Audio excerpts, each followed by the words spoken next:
Bismillahir Rahmanir Rahim. Assalamu alaikum wa rahmatullahi wa barakatuh. Peace be upon you all and good afternoon, everyone. Can I have you all please take your seats? My name is Meher, and it is my absolute pleasure to welcome you to Hussain Day 2026. I have the honor of serving you as one of your MCs this afternoon alongside my co-host, Muhammad Qais. Together, we are delighted to have you here as we gather to reflect on the timeless values and legacies of Imam Hussain, peace be upon him. To commence our program, it is my pleasure to invite Sheikh Abdul Kabir to recite verses from the Holy Qur'an. Please join us in welcoming him to the stage.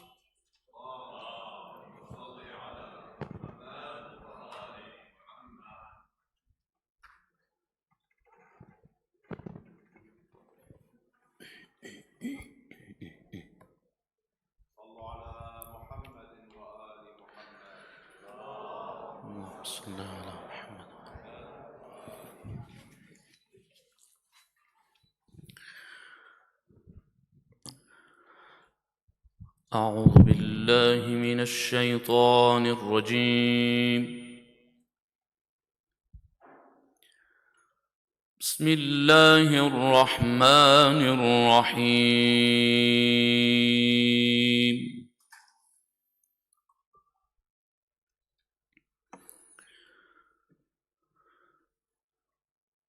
وإلهكم إله واحد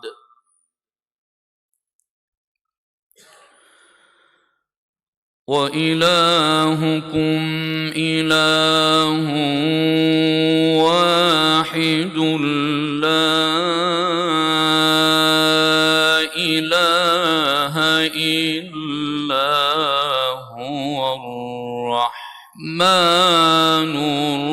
الرحيم.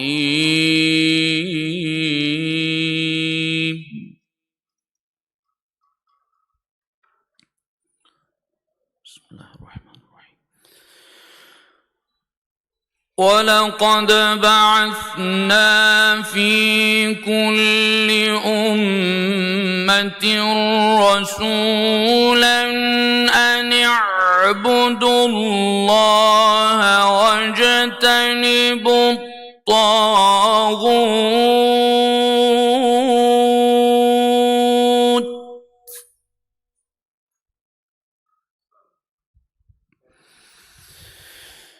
فمنهم من هدى الله ومنهم من حقت عليه الضلالة فسيروا في الأرض فانظروا كيف كان عاقبة المكذبين.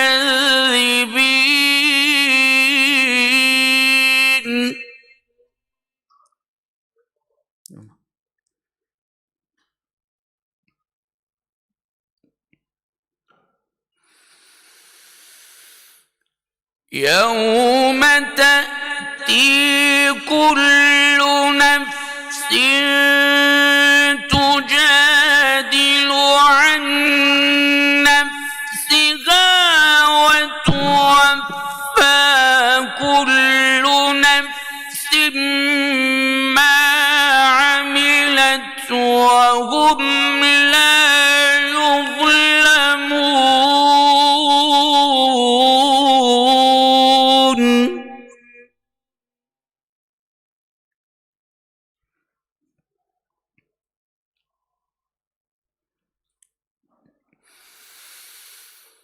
بسم الله الرحمن الرحيم.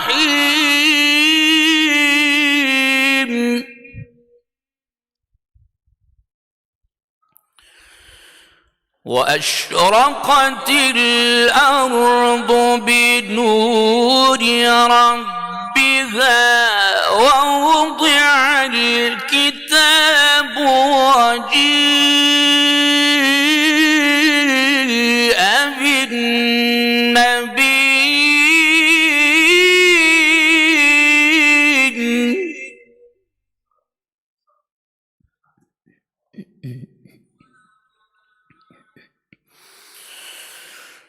وأشرقت الأرض بنور ربها ووضع الكتاب وجيء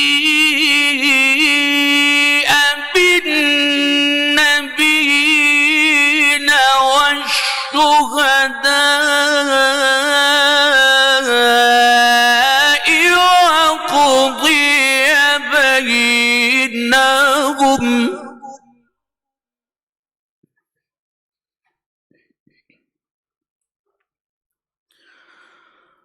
وقضي بينهم بالحق وهم لا يظلمون.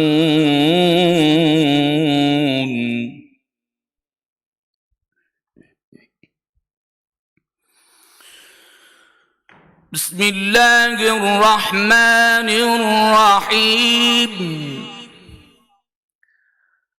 تبارك الذي بيده الملك تبارك الذي بيده الملك وهو على كل شيء قدير.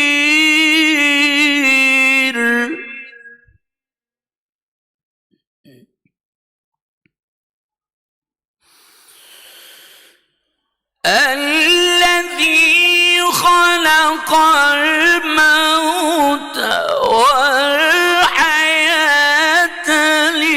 ليبلوكم أيكم أحسن عملا وهو العزيز الغفور.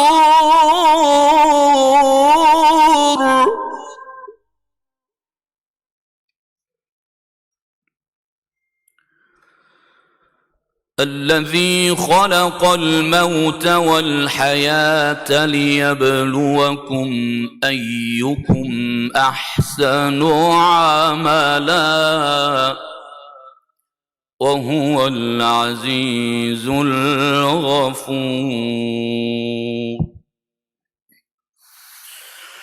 الله أكبر. بسم الله الرحمن الرحيم. إنا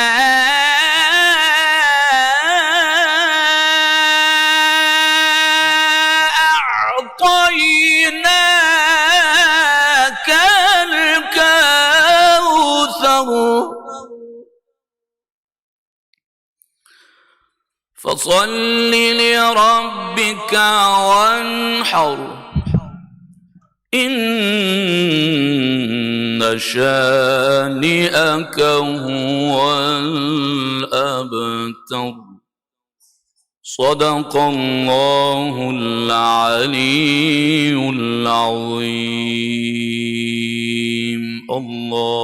اللهم صل وسلم وزد وبارك على رسول الله وآله الأطهار.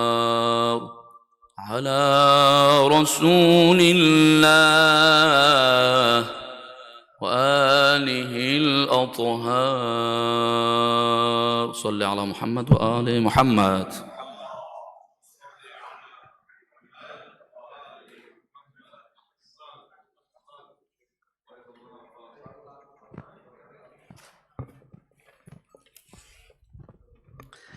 Assalamu alaikum, and thank you Sheikh Abdul Kabir for that beautiful recitation of the Holy Qur'an. Firstly, after every time someone gets up onto the minbar, onto the stage, what we actually do is, instead of clapping, we have a holy prayer. Now, don't get scared if it's your first time at an Islamic center. What it actually means is, oh Allah, please send, oh God, please send your peace and blessings upon the Holy Prophet and his family. As a way of us thanking the person who has come up onto the stage, blessing them, blessing the environment, what we'll be saying is we'll be inviting everyone to send a salawat ala Muhammad wa ali Muhammad.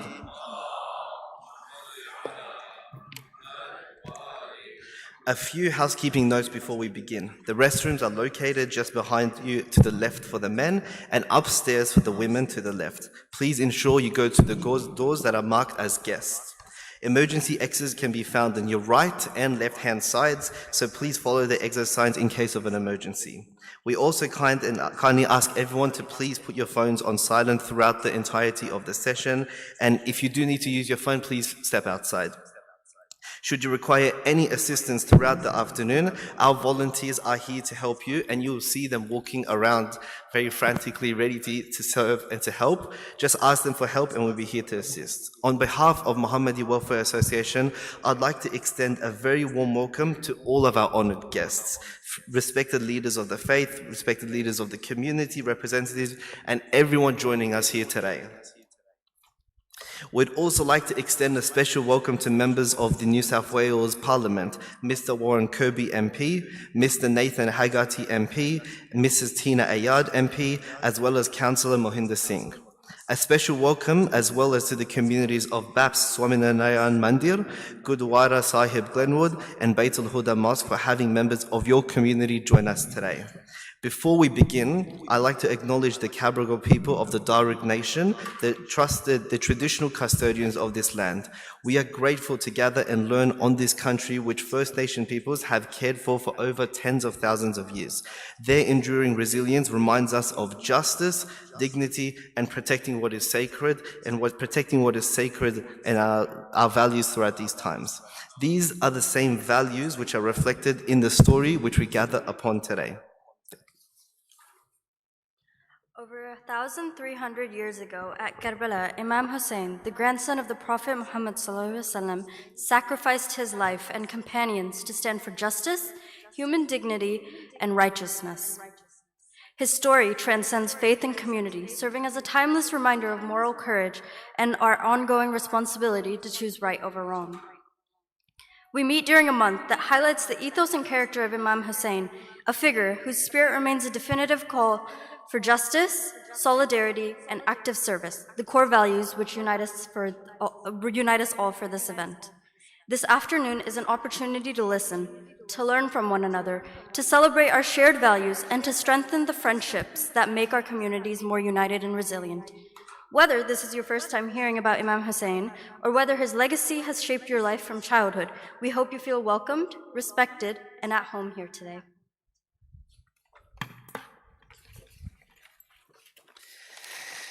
Across faith traditions, we find a common message about living peacefully with one another. The Holy Qur'an reminds us, Bismillah ar-Rahman ar-Rahim, in the name of God, the most gracious, the most merciful, O mankind, we created you from a male and a female and made you into nations and tribes so that we may know one another. Chapter 49, verse 13. Imam Hussain alayhi salam's legacy teaches us that understanding begins with recognizing each other's humanity. Our first speaker, Mr. Nathan Haggerty MP, is a member of the Leppington, New South Wales Parliament House, where he worked closely with one of Australia's fastest growing and most diverse communities. Throughout his public service, he has been a strong advocate for multiculturalism, cultural engagement, and strengthening relationships across faiths and cultures. Please join us in welcoming Mr. Nathan Haggerty of the MP, who will share his reflections on the power of interfaith dialogue. Thank you. Salawat.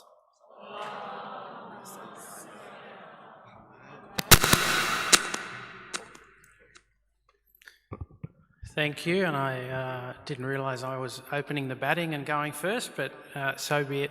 Assalamu alaikum, and thank you for having me here. On my way in, some of the young fellows said, "Oh, have you been here before?" And I said, "Yes, I was here for the opening." And they said, "Oh, geez, that was a long time ago." Now, it doesn't feel like a long time to me, but they succeeded in making me feel old. So thank you for having me here. Can I acknowledge my colleagues and all the special guests here today? And can I commend you for holding this event on this occasion when rather than, and in doing so in a way that brings everyone together and through shared values. So I've obviously been asked to speak on the theme and to speak on shared values. And last night I watched The Odyssey.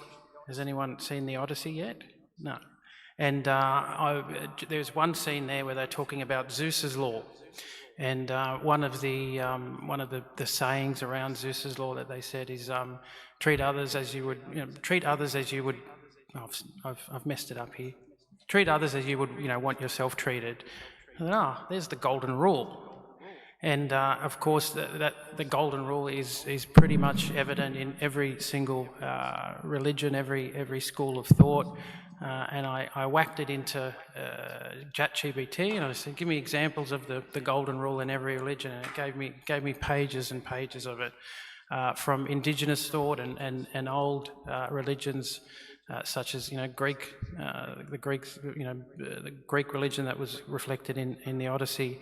It's obviously Judaism, Christianity, Buddhism, Islam, and I think that very much is the spirit in which we meet today, that we do have shared values, and it would be remiss of me not to mention that we live in a time where there are forces and there are people that are trying to divide us and exploit what they see as differences. But I think time and time again, especially here in Australia, we do overcome and we end up pushing back on those forces, and it takes all of us to contribute to that, and we all need to stand up and speak out. And I gave a speech in Parliament when we were last in about 3 or 4 weeks ago about a certain politician's comments in relation to monoculture.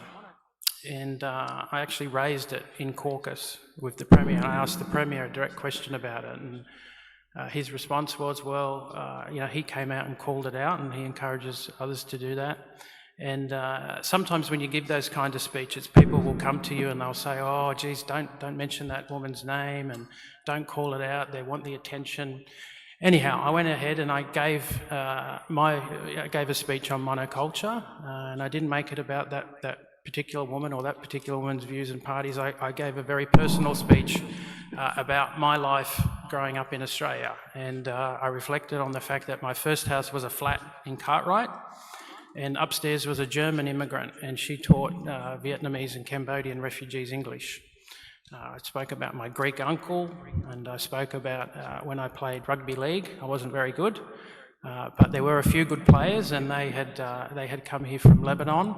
And every year when the season would come out, we'd go, "Okay, here's the season. When's Ramadan? Okay, when it's Ramadan, you guys can only play half game and you don't need to come to training because obviously they're a little bit tired, they haven't slept and they haven't eaten."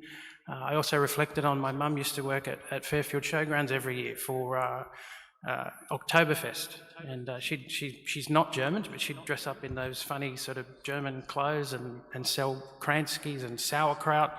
And the point of my speech was, I have never not known a multicultural Australia. It's foreign to me. My wife, her mum and dad came here as refugees on a boat from Vietnam. My sister-in-law is from Korea. My other sister-in-law is from Shanghai. My other sister-in-law's family are from Laos. And I think we all need to, especially political leaders, stand up and tell these stories and push back on these forces. And as today's day is about talking about our shared values. So I'll end on a positive note. Earlier this year I was listening to a podcast, and there was a saying, and it was, "Even if I knew I was going to die tomorrow, I'd plant an apple tree today." And I had a look into that, the saying, and it was, for a long time it was attributed to Martin Luther, who obviously, the original Martin Luther, who is quite important in Protestantism, Christian Protestantism. But there is a hadith that tells a very similar story.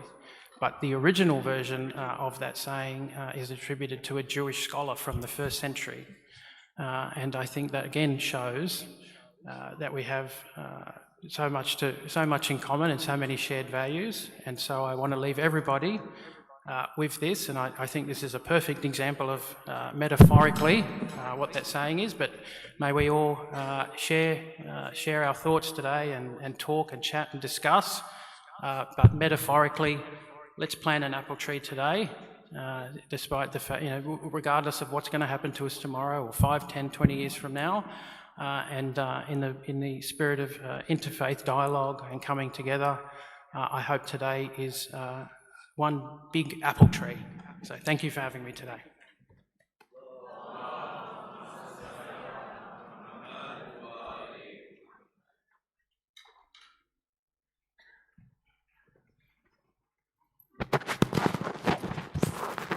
Thank you, Mr. Haggerty, for those beautiful remarks. I think this is my sign to watch the Odyssey, and it's lovely to have you here again today. Our next speaker is Ms. Aisha Amjad, a respected community leader and advocate for multiculturalism, interfaith dialogue, and women's empowerment.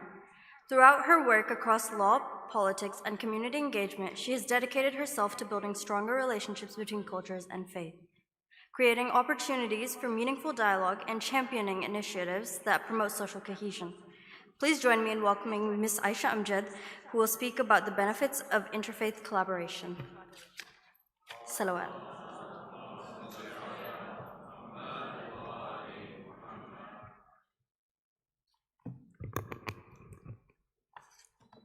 Assalamu alaikum, brothers and sisters.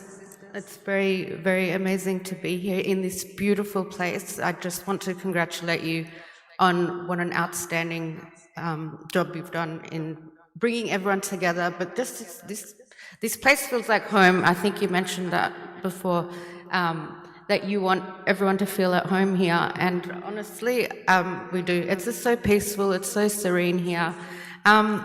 I've been asked to talk about the benefits of collaboration, which we can all see here clearly today. And it's so great to see so many people from different backgrounds as well. And also thank you, Sheikh, for the beautiful recitation before. It was truly moving. I wanted to start off by a quote from a great theologian, Hans Kung, who once said, "There will be no peace among the nations without peace among the religions. There will be no peace among the religions without dialogue among the religions." And one of the reasons why we are here today is to, have this interfaith dialogue, build those bridges, and promote peace across different religions, not just within them, but beyond them. Now, these profound words remind us that interfaith dialogue is not an academic exercise, nor merely a ceremonial gathering.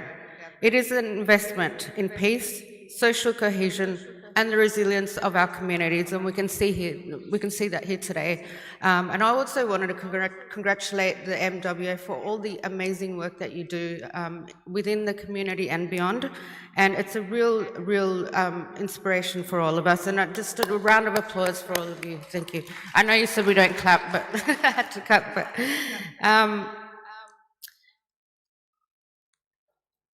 there was one thing about the benefits of collaboration, and I think I've always said this pretty much wherever I go and talk about interfaith things. It's really about finding comfort where we overlap and strength in our differences. For more than 20 years, I've had the privilege and the pleasure of building bridges across communities, cultures, races, and religion.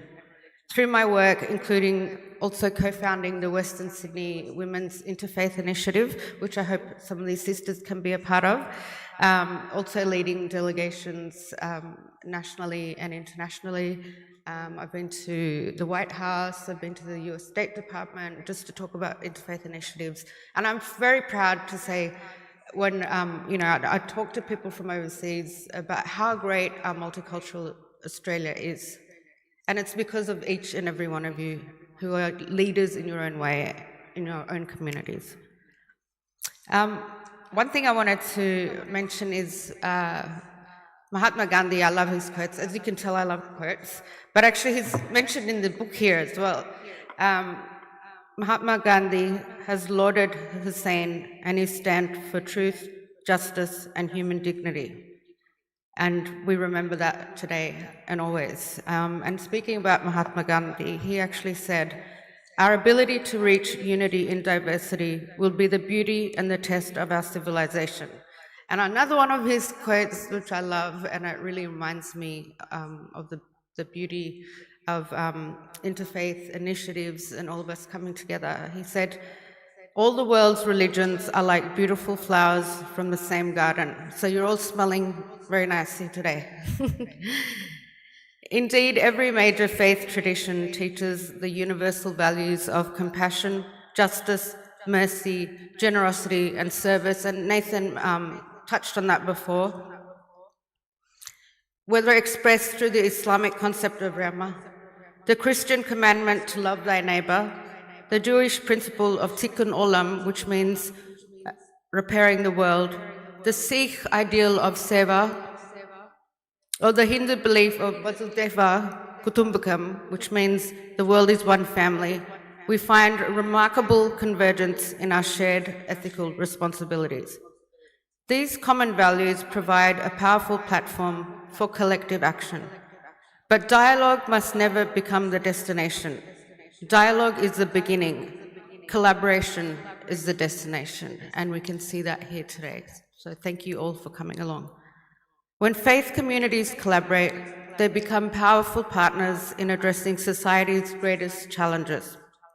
Together, they strengthen social cohesion, counter hatred and extremism, respond to humanitarian crises, promote mental well-being, and care for the vulnerable. And we see that through the work that MWA does, as well as all the other communities that are being represented here today.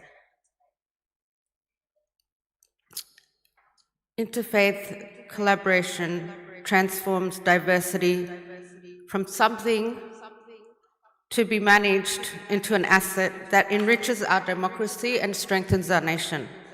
And this vision is also reflected in the Holy Qur'an, where Allah says, "O mankind, indeed we have created you from male and female, and made you peoples and tribes that you may know one another, not to fear one another, not to compete with one another, but to know one another." That simple yet profound principle has guided my work for more than 2 decades, and it has never been more relevant than it is today. And one of my other favorite quotes, which I really think also sums up the spirit of today, is by Archbishop Desmond Tutu, who said, "Differences are not intended to separate, to alienate. We are different precisely in order to realize our need of one another." Our diversity is not our weakness, it is our collective strength. The relationships we build across faiths today become the foundations of trust that sustain our communities tomorrow. If we continue to build bridges instead of walls, if we choose curiosity instead of fear, and if we work together with respect and purpose, then our diverse communities will not simply coexist, they will flourish. And looking around this room today, I can see that future taking shape. And I'm so happy to see so many of these young people that are here.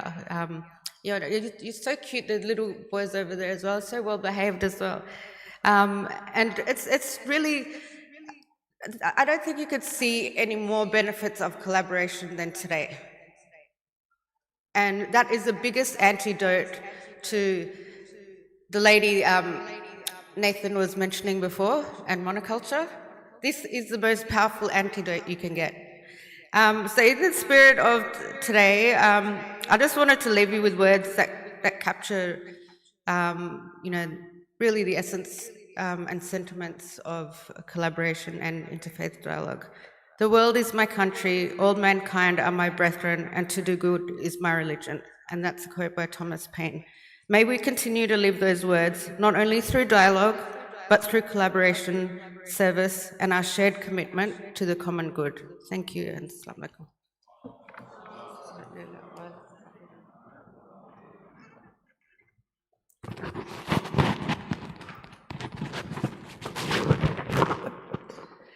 Thank you, Mrs. Amjad. We really appreciate your words. And in fact, I actually thought that you may have read through our script because you can't have a Imam Hussain Day event without mentioning Mahatma Gandhi. SubhanAllah, the story about Imam Hussain, Mahatma Gandhi has mentioned him, Charles Dickens has mentioned him. You have so many non-Muslims who are attested to the values of Imam Hussain, which is why we're here today as well. But I'm just very happy you didn't mention the quote that we have, so we'll leave that for later. Thank you. Before we continue, we actually have a video booth on your far right. When you get up to go to the bathroom, or when you get up at the very end, feel free at any time to go take a photo, get some images with anyone and everyone, and inshallah we're going to have that on our social media, so thank you. The Gita says, whenever righteousness declines and injustice rises, I manifest to uphold Dharma. This is found in the Bhagavad Gita, chapter 4, verses 7 to 8. The struggle to uphold righteousness echoes throughout history, and many have recognized these same ideals in Imam Hussain alayhi salam. We now hear from Dr. Sufi Rajeh, who is a spiritual leader, life coach, founder, and national president of the Sarv Dharam Khawaja Mandir, an organization dedicated to representing unity of all religions. He is focused on promoting and guiding society towards unity, peace, and holistic well-being through spirituality and selfless services. What we're going to have is we're going to actually have him. Unfortunately, he couldn't be here today because he's from India. So please direct your attention towards the screen, where we'll have and welcome Dr. Sufi Rajeh, who will be speaking about the legacy of Imam Hussain being a voice of humanity. Sallallahu ala Muhammad wa ali Muhammad.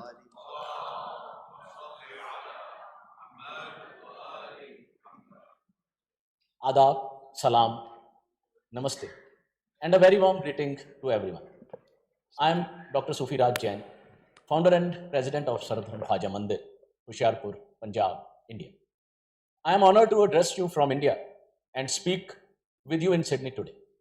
My heartfelt thanks to the Muhammadi Welfare Association, Sydney, for giving me this opportunity and considering me worthy of sharing my thoughts with you.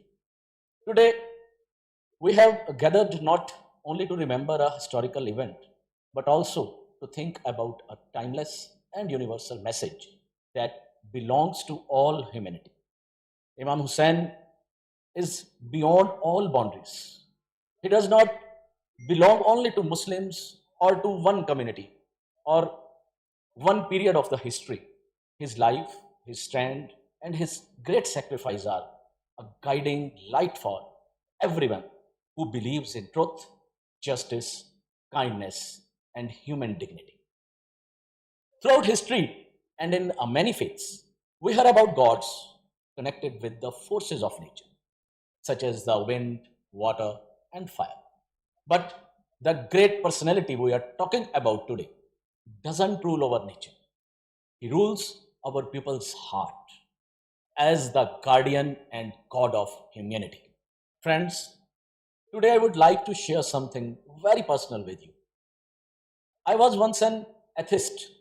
I don't believe in God, Allah, or any traditional idea of a higher power. But everything changed when Malik Maula Abbas alayhi salam blessed me with his divine basharat, divine vision, and showed me his spiritual light. By his blessings, I didn't only change from an atheist to a believer, I become something even deeper. I become a Hussaini. And who is Hussaini?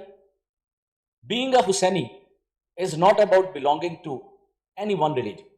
If you feel the pain of another person, if you can't stay at peace when others are suffering, and if you have the courage to stand against injustice and oppression, then without any doubt, you are a Hussaini. Hussain is not just a name. Hussain is an awakening. Hussain is an eternal message, a way of life, and the foundation of living with truth. When we feel weak, Hussain gives us strength. When life becomes dark, Hussain becomes our light. Hussain is the very spirit of humanity. The tragedy of Karbala was not just a battle in stone. It comes an everlasting lesson for all humanity. Karbala teaches us the importance of family, the loyalty of true compassion, the courage to stand against tyranny, and the strength to speak the truth even when staying silent seems easier. Malik Imam Hussain showed the world a powerful truth. Right is not decided by numbers. Even if you stand completely alone, you should never support falsehood or injustice. Principles are greater than power, and the values live much longer than kingdoms. Today, our real responsibility is to keep the great message alive, not only through our words, but through our actions. In a world is often divided, we should build bridge, not walls.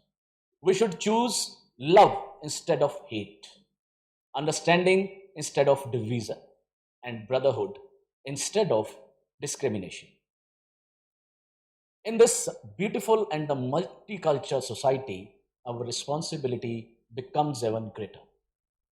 Let us honor Malik Imam Hussain by respecting every faith, welcoming every culture, and treating every human being with dignity.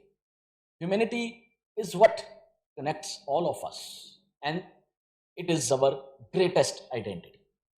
If the message of Karbala truly lives in our hearts, we will always stand with those who are oppressed, help those who are in need, value of our relationships, protect our families, and speak the truth no matter how difficult it may be. Let us leave this gathering today with a promise in our hearts. Wherever there is injustice, we stand for justice. Wherever there is darkness and hatred, we will spread love. Wherever there is division, we will work for unity and brotherhood. Because the message of Malik Imam Hussain is not limited by any country, language, or religion. It is and it will always remain the voice of humanity. Thank you. Shukriya. Jai Hind.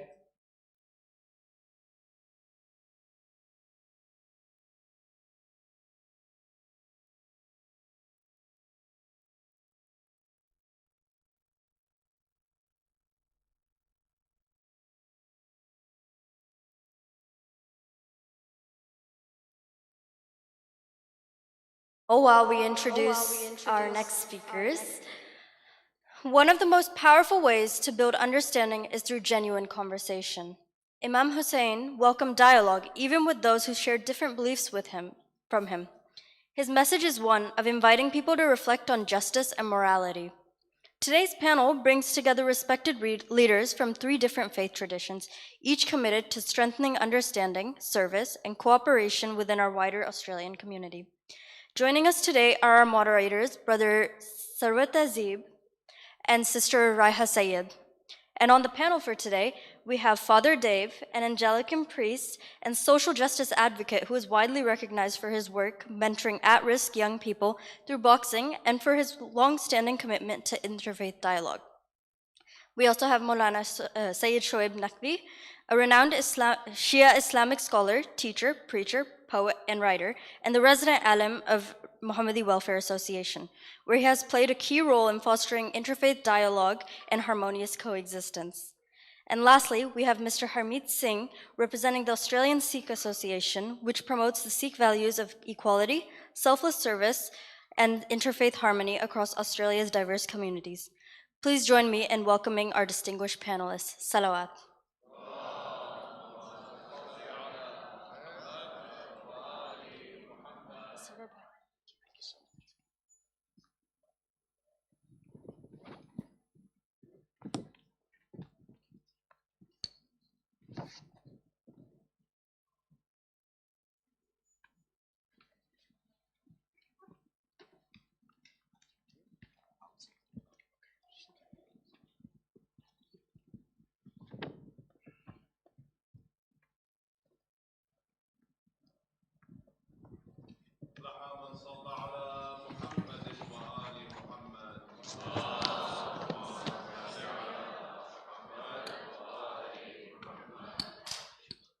Ladies and gentlemen, brothers and sisters, distinguished guests, scholars, Assalamu alaikum wa rahmatullahi wa barakatuhu. Peace and blessings be upon you all.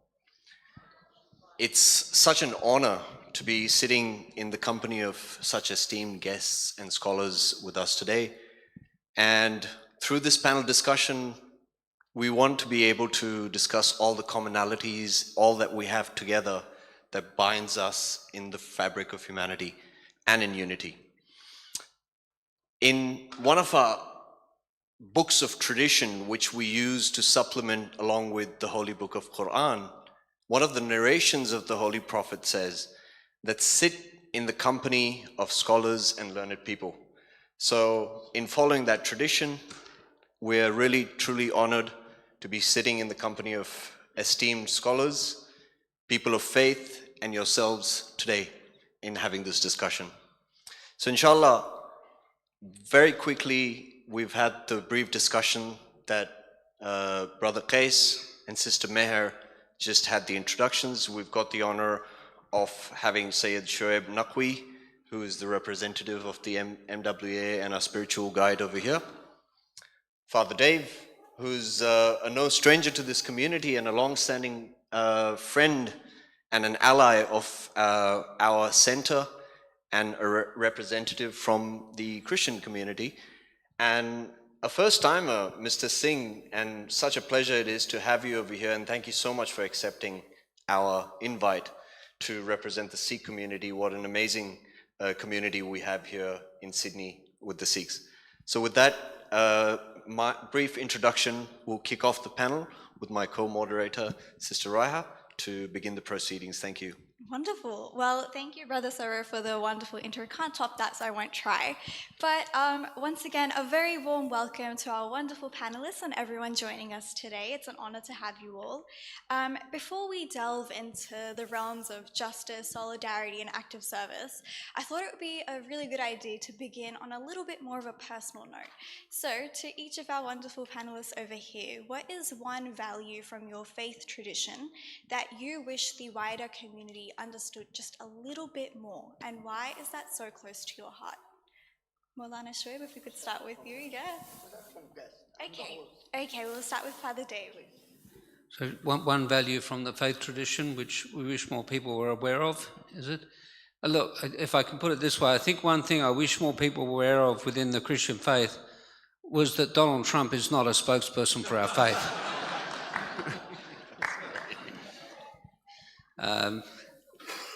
And I actually mean that because I think the church now internationally is at a critical point where there are deep divisions, and I think we've seen amongst our brothers and sisters in the US in particular, a rise in Christian nationalism, which is, look, we too have our takfir. And, the takfiri end of Christianity, which we see I think in Christian Zionism and in the sort of Christian nationalism, which has become very prevalent there, thanks be to God, not so prevalent here, I think potentially is a stain on the church universally, and really, confuses. It becomes very confusing as to what we're on about. We're not on about that. Mr. Singh, if I could get your thoughts on that one. Yep. One Sikh teaching I wish more people understand, that faith must express through actions. Sikhism is not only about prayer or personal spirituality, it is also about serving humanity. We call this seva or selfless service. Perform without seeking any reward or recognition in return. When we feed someone or support a person in difficulty or support somebody in economic or inspire others, we putting our faith into practice. In Sikh, through service, humanity is a way of serving God. Thank you. That's what I will say in few words, actually. That's good. Thank you, Reha. Such a good question and a key question. Unfortunately, normally human being judge ideologies by the actions of individual, which should not judge like that. If you're talking about the ideal message for that, I think man arafa nafsahu faqad arafa rabbah. It should begin from individual, personal self-building, because we individuals jointly make community. And unfortunately, when someone without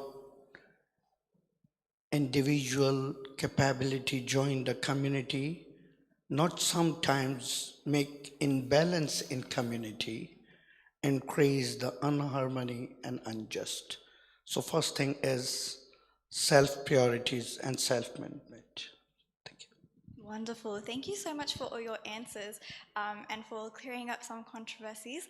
I think that although all of us have very different struggles, we also come together in a lot of common values and beliefs as well, whether that be uplifting not only yourself and the people around you, but coming together for humanity or going against Donald Trump. But you didn't hear that from me. But I think that everything that we've sort of spoken about right now sort of leads really beautifully onto our next question, which is, although all of our faith traditions sort of differ, what is one value that you think those who have a faith tradition or don't have a faith tradition, what is that one value that you think everyone can agree on? I think because every faith has three main goals. They say it or not. Okay, people follow it or not, but every faith has three targets. Number one, success, all Abrahamic faith actually. Individual success, community harmony, and peace through justice. And I think this is the only values which can regain the human value in general communities and specifically in the multicultural societies with that. Father Dave, any thoughts on one value that we hold in common, you think? I would have thought mercy. Bismillah ar-Rahman ar-Rahim. God is merciful. And I think Christianity, particularly the emphasis on forgiveness, which is deeply tied in with mercy. I think if we don't have mercy, grace, I think these are things we deeply cherish, and I think it's something that's deeply lacking in the broader community. That's beautiful. It's great to hear that, there's such commonalities exist. Dr. Singh, without sort of putting you on the spot or anything, is there any thoughts on that one? Yeah, the values resonate across religions and cultures because human dignity is universal. People may worship differently, speak different language, or follow different traditions, but suffering, hope, and the desire for fairness are shared by everyone. So that's what I want to say on this one. That's amazing, and thank you so much for sharing. Here, let me add, as Guru Nanak said, ignore the subject object. There's a one light which enlightening whole universe. So if we find out that light, with light of peace, harmony, and mercy, and everywhere will be really beautiful and comfortable for everyone. Amazing. That's amazing, and it's really good to see, and I hope you guys can pick that, we share a lot what's in common, and that's what our focuses should be rather than where the differences lie. Talking about commonalities, and I should have done this earlier on at the beginning, is give the guests a bit more opportunity to perhaps introduce themselves. So maybe this next question can offer you some insights on who they are actually outside of their official roles. So in no particular order, I'd love to hear from our distinguished panelists on what is it that you do outside of your official role. And I bet you Father Dave's got a really interesting response to this one, so I'll save it for the end. But perhaps if I could ask you this question first, what is Mr. Harmeek Singh like outside of his responsibilities in the Gurdwara? Yeah, so Gurdwara responsibility is a voluntary role. So we are elected into this role for 2-year service. Again, there's no payment for that one. Outside that, my voluntary role, I am an engineer. So I'm working for the last 35 years in multinational companies and corporate roles. So that's what I do for living. And that's what I am. Actually, I migrated from India in 1992 and serving in this country for those many years, I think 30 plus years. So basically started as an engineer, ending up now in a corporate roles. And Fan of cricket? yeah, of course, every Indian loves cricket. The reason why I mentioned that, as you would know, that we're a community of subcontinental people and also members from the other sort of countries like Afghanistan, and we love our cricket and we take it quite seriously. So there's something we have in common. Absolutely. So that's great to share. And of course, lots of engineers, Sayed, anything that you can share? Actually, my role out of the community, first of all, our community services are extremely huge. More than 200 programs scheduled every year. And after that, these kind of programs and preparation, I'm serving in community. After that, I have 3 children, so I'm serving them. But one wife, so I'm serving her as well. So just giving my services to everywhere.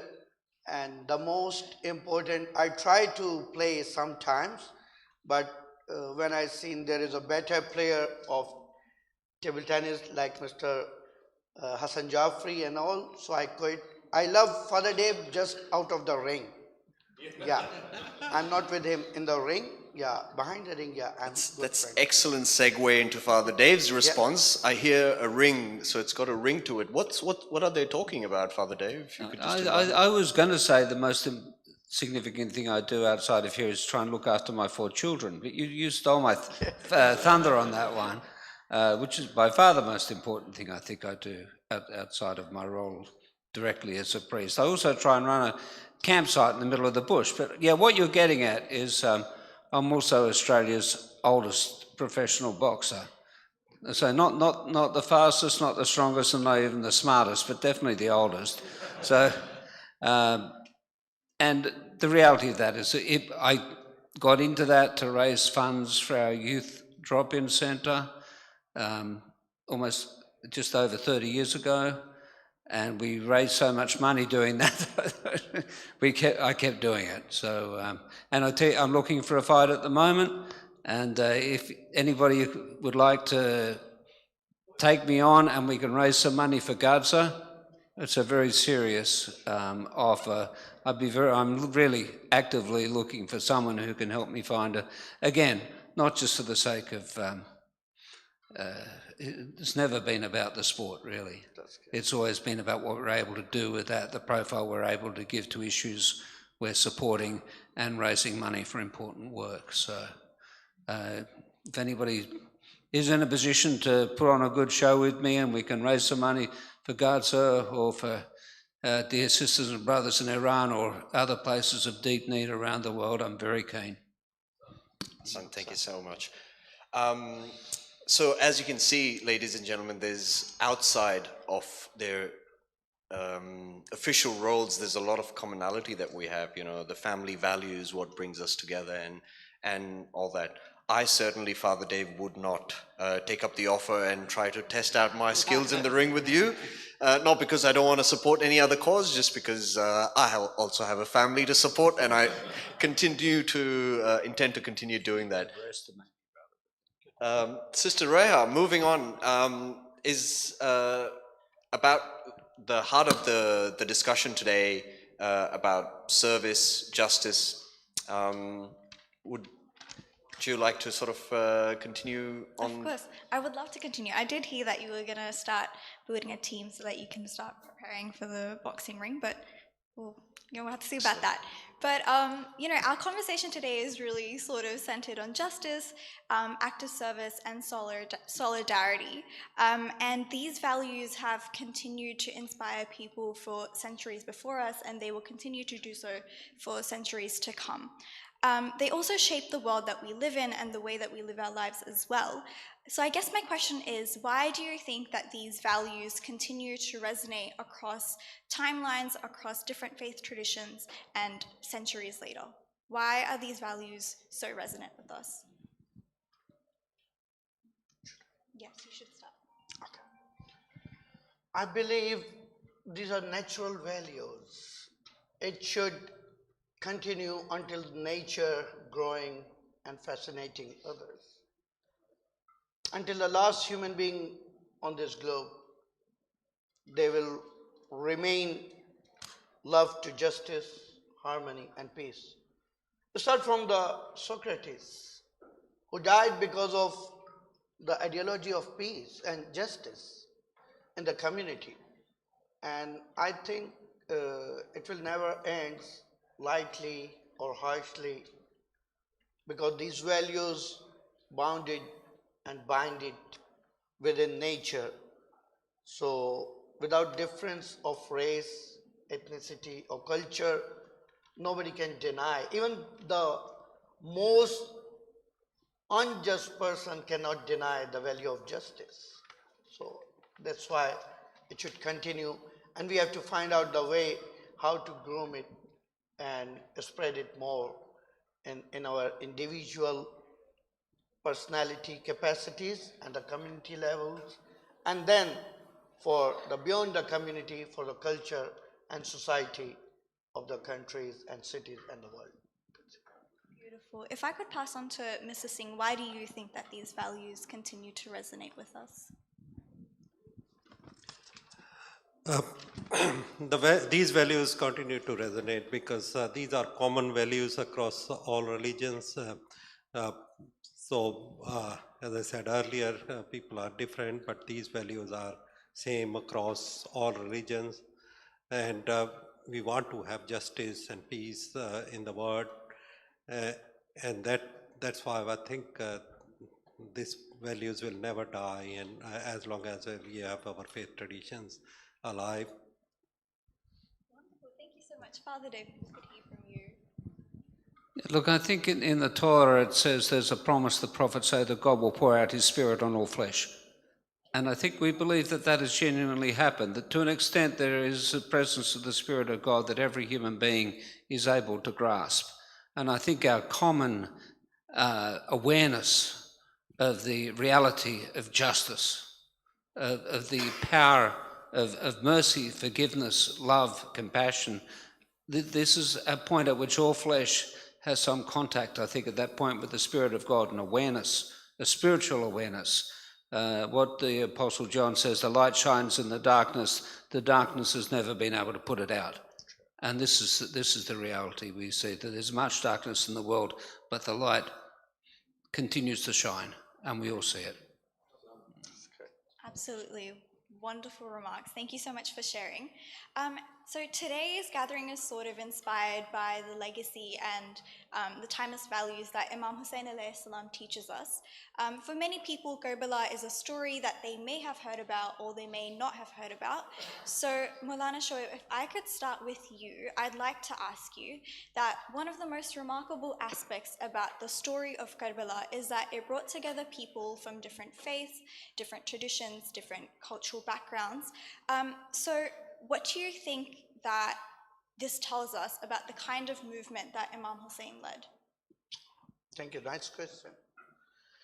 Actually, Imam Hussein's legacy is an active, ongoing philosophy rather than a static historical event.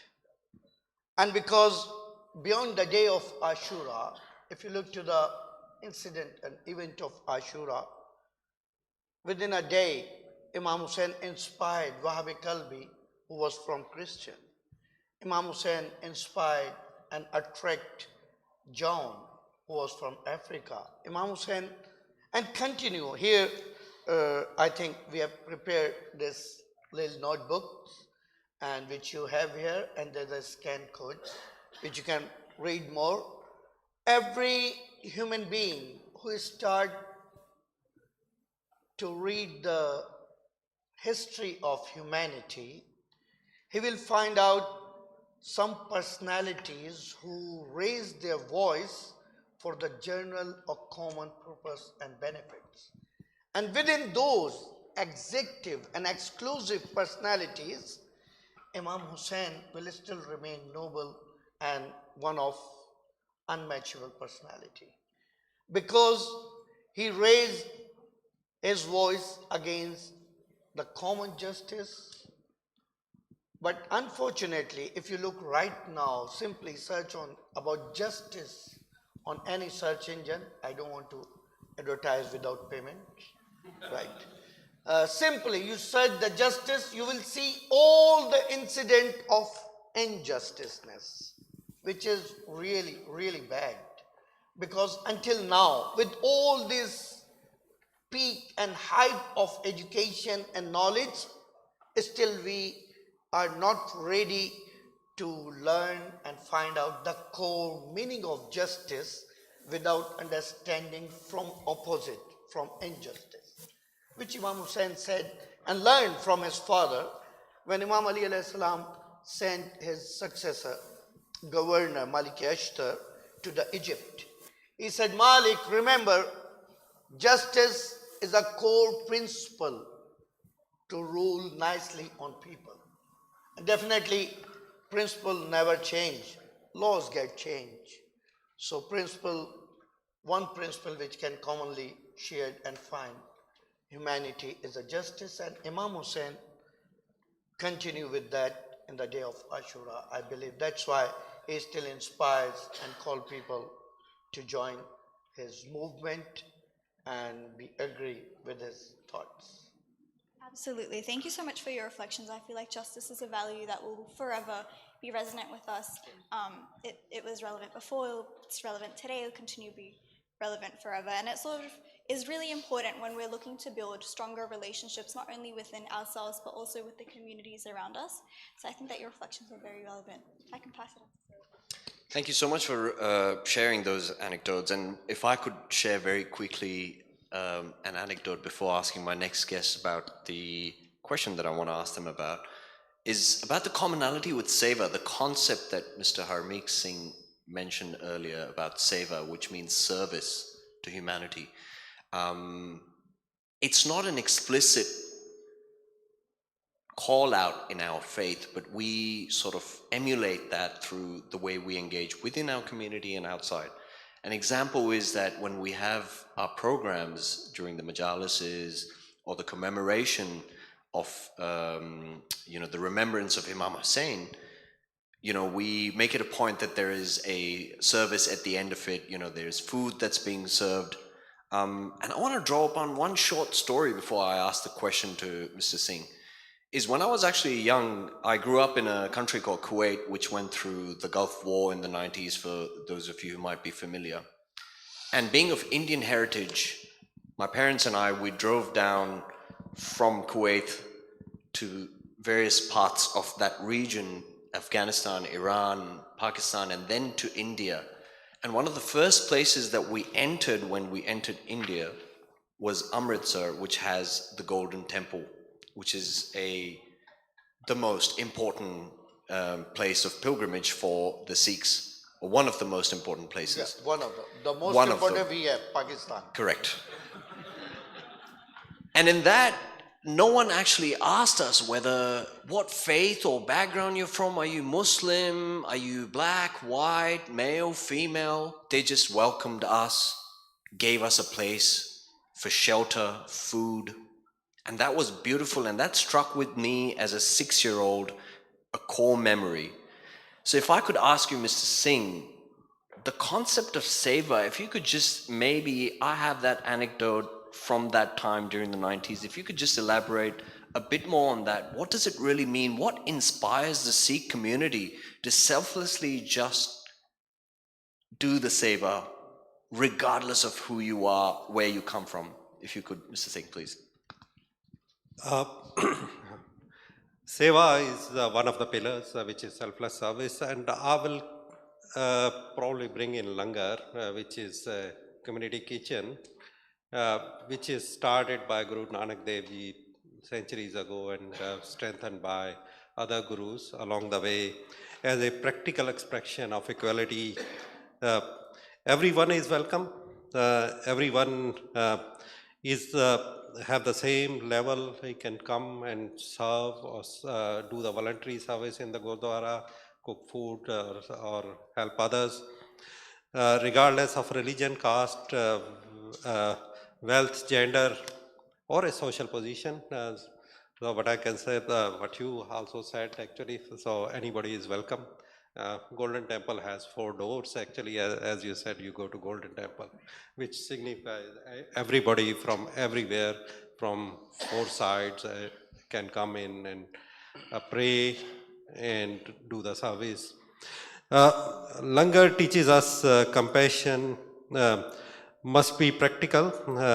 It is not enough to say that everyone is equal. We must create a space where people actually experience equality and dignity. In Langar, when you go to the Langar, everybody come and serve with the same food, sit on the floor in the same queue, regardless of your status or symbol. It could be a beggar sitting next to a king, which is a quality we have in the Langar itself. With the Karbala actually reminds us humanity of both the sacred importance of water and cruelty of denying basic necessities and to others. Langar responds with the opposite principle. Food and water should be shared freely and respectfully. Both traditions call us to recognize human need, protect dignity, and never use essential resources as an instrument of power or exclusion. Thank you. Great. Thank you. And you mentioned water, so if I could just switch gears slightly and maybe throw that to Father Dave as a commonality. You know, water carries significant spiritual significance in Christianity, and I'm mincing my words here, so apologies for that. You know, through baptism and through renewal. Yeah. And at Karbala, the denial of water became a symbol of oppression. So while providing water for us is remembered as an act of mercy, what does water represent in the Christian faith? Can I just comment more broadly too on that connection with Imam Hussain, if you don't mind, because I'm just very conscious that I believe that the sheer focus on Imam Hussain is potentially a deep point of connection with the Christian community. I think at a popular level, religion for most people is a way of getting ahead. You know, you want to have a peaceful life and a good afterlife, you know, religion's a bridge to getting there. Whereas I think at the central piety of Shia Islam, as I see it, centers around Kabbalah, Imam Hussain, the suffering of the righteous. And when you look at what the center of Christianity, you see the symbol. Yes, history has turned it into an ornament, but fundamentally, again, you're talking about the suffering of the righteous. And this, by placing that at the center of your faith, I think that's potentially a deeply unifying factor and a profound understanding of God and of religious truth, that life and suffering and integrity are deeply bound together. Now, water plays a role in that. as I say, the water of baptism in the Christian tradition, at one level is a symbolic washing. It's interesting in the Anglican liturgy that I use when I take a baptism, the washing side is almost never mentioned because most of the time baptism is mentioned in the New Testament, in the Injil. It's actually not associated with water. It's associated with death. And we talk, and in the baptism service, we talk about going through the deep waters of death. We talk about, crossing the sea to the promised land, this idea that water is, again, also about suffering. There's so much more that we've learned just in these 10 minutes of here. But Maulana Sahib, if I could ask you on Karbala, once again, shifting the focus back, and we're just conscious of time that we've got a few minutes left. Many of us won't face the sort of battlefield like Karbala. Sorry, what kind of? The sort of battlefield from Karbala, right? We won't face that sort of in our lives, hopefully not. But we all sort of encounter moments where we're asked to stand up for what's right in our daily lives. So, and you know that Imam Hussain stood up against injustice despite overwhelming odds. How should people today recognize and respond to the injustices every day in life, particularly when it's often less obvious? I believe everybody who looking to get a lesson from Karbala about the justice, definitely the circumstances change for everyone, but we have some famous phrases like Kullu Yawmin Ashura wa Kullu Ardin Karbala. Every day could be Ashura and every land could be Karbala. Means everywhere you can face oppress, and everybody and anybody has right to stand against the oppressor. This is the one core message of Karbala. But if you go on the really routine life, I note down some things like very simple in the systematic neglects in our community. We have to raise our voice against that. Whenever there's a micro injustice, I'm observing everybody in our workplaces, in our schools, in our community, and we have to raise our voice. And in society, especially in differences, nothing when community choose comfort and silence over the addressing quite ongoing violations. So every step you see which is going on unjust, or there is something which should support and help, you should not worry about your digits or power. The main core lesson of Karbala. If you look in the battlefield of Karbala, there's not such warriors who came to do fight. You can see there's a 75-year-old companion of Prophet Muhammad sallallahu alaihi wasallam, like Muslim bin Awsaja or Habib ibn Mazahir, and a young boy of 13, 14 years of age. But the value which they have common was to raise their voice and sacrifice their self for the justice and love and humanity. And when Imam Hussain asked from the young boy in Karbala, Qasim, the son of Hassan bin Ali, what is the death for you? And he said, Ahla min al asal, sweeter than honey. So here you can see the level of their mentality about the service and sacrifice. And especially if you go more down, there's kids. And like right now, what you were asking about the water, as Quran says, water is to just give life to everything. And at that place in Ashura, when water was forbidden for everyone in the camp of Imam Hussain, and the same Imam Hussain, 3 days before entering the Karbala, gave all his water to the opponent army and their horses even, because they need it. And Imam Hussain said, we have to serve. So when you look to the Karbala, there's many lessons which we have to learn and definitely try to implement in our routine life. Whenever you are, where you are, whenever you see there is something to support, you have support.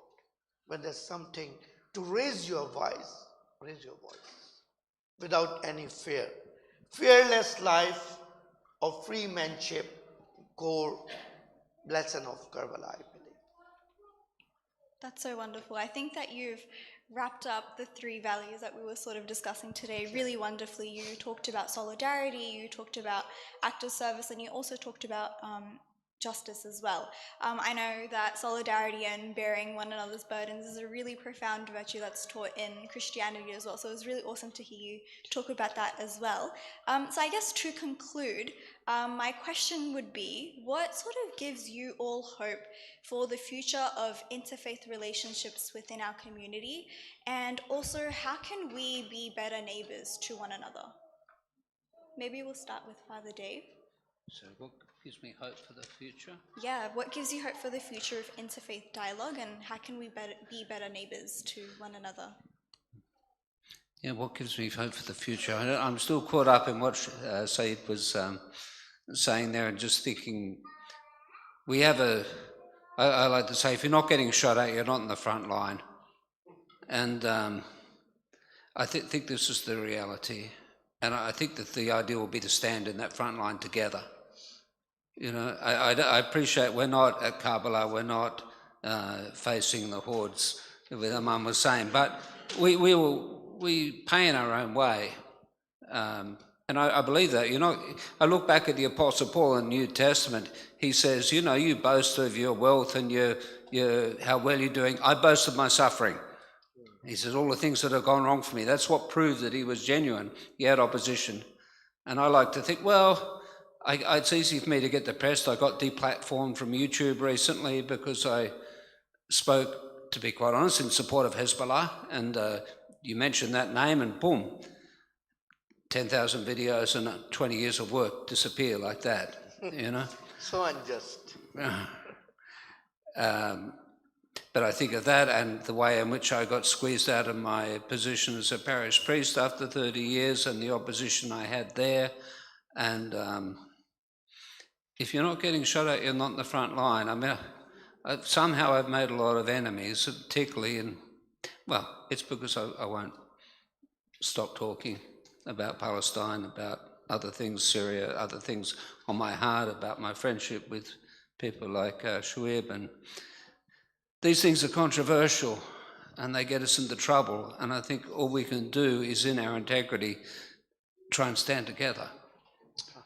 And this is what gives me hope, is finding a deep spiritual connection with dear brothers like Said Shuaib and so many others. And I think together we can stand. Thank you. And if I could ask you, Mr. Singh, as a final note that you'd like to leave the audience with, is something that you can share with them that, you know, they can take back and work on for community building. Any thoughts on that? What gives me a hope in seeing people from different faiths gathered here, not to erase our differences, but to understand them and discover the values we share. When we dialogue is followed by joint service, trust becomes stronger than prejudice. Thank you so much. You know, it's been such an honor and to have you on our panel. Thank you, no, really thanks from the host, organizers, and all the participants. And Sheikh Jihad is here.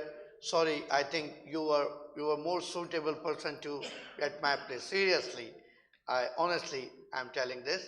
The famous chant and shi'ar, when you go to Arba'in at Karbala, you will see it's written at multiple various places. must captured nicely by Mr. Tom Toby. Innal Husayna yuwahiduna. Indeed, Hussein united us. So at this moment, I'm extremely hopeful because the message of Ashura and Karbala and Imam Hussain, with all the boundaries, with all the sanctions spreading throughout the world, like these kind of programs, like your voice, like your present, and all my friends like David, all honorable MPs, and all respected personalities here. I think very soon we'll witness everyone to come and raise their voice jointly for the ultimate peace which we are waiting for with the Zahur of Imam Zamana, Mahdi, or Messiah, or Savior, or Blue Turban, the one who can fulfill all the world with love, peace, and justice, inshallah. Thank you, everyone. Jazakumullah. Thank you. Thank you. On that note, this concludes panel discussion, and I'd once again like to thank Father Dave, Mr. Harmeet Singh, Sayyidna for you, and my wonderful co-moderator for today. Please join me in reciting aloud Salawat ala Muhammad wa Ali Muhammad. Allah. Thank you. Thanks a lot. Where's your cameraman? I want to. Here. Sorry, Mr. Singh. Here. Yes. Now, by Muhammad wa Ali Muhammad Salawat. Salli ala Muhammad. Thank you so much. Now, practically, I can say, indeed, Hussein united us. And al Husayna yuwahiduna. And let me take 1 minute for Urdu people. जैसे जोश ने कहा था ना कि इंसान को बेदार तो हो लेने दो, हर कौम पुकारेगी हमारे हैं हुसैन. बेदारी की कमी है. Inshallah, let us wake up and come out from our self problems to share the big values of humanity. Jazakumullah. Thank you, everyone. Thank you. Please, after you.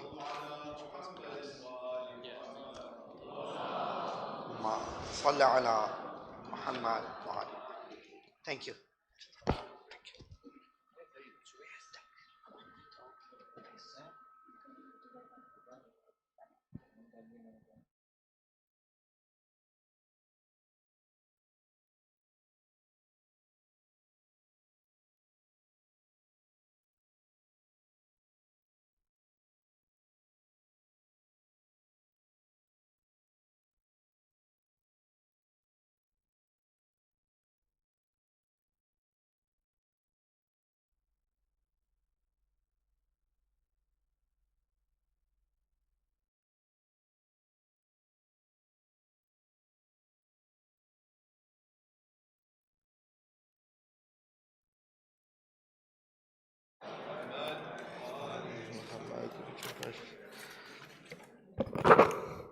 That was a wonderfully executed panel, and we thank all the panelists for coming up.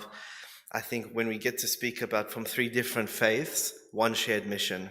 And the only thing that really stuck to me is that maybe after today, instead of having a Hussein Day conference, we should have a boxing expedition. Exhibition, that's probably a better term. But I think that would work out well. Father Dave on one side, a worthy opponent on the other. I'm not going to mention anyone, Tom Toby. And the winner gets a free trip to Karbala. Does that sound good? Sounds good, Father? Perfect. But also, just to echo the message on Seva, it actually sounds like the word serve as well. And something that one of my teachers taught me is that the person who serves, a true leader, is a person who serves the most. And I think everyone in their own faith can attest to the one that they believe to be their prophet, their Messiah, their teacher. For us, Imam Hussain is the one who served the most. So that's fantastic. Thank you very much for that. A loud salawat for all the panelists. Our next speaker is going to offer a youth perspective on how these values continue to shape and inspire the next generation. Ali Hussain Sayed is a senior school captain at Belford College, an Islamic school which some of us actually went to, fantastic school, an Islamic school committed to nurturing young people through academic excellence, faith, and service to the wider community. Let's welcome Brother Ali Hussain Sayed to speak of a youth perspective on how to uphold such values with a salawat ala Muhammad wa Ali Muhammad.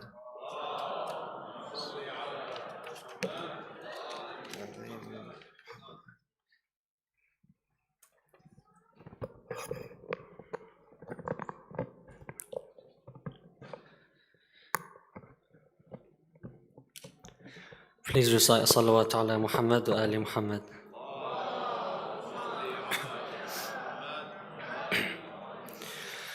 بسم الله الرحمن الرحيم رب اشرح لي صدري ويسر لي أمري واحلل عقدة من لساني يفقه قولي صدق الله العلي العظيم.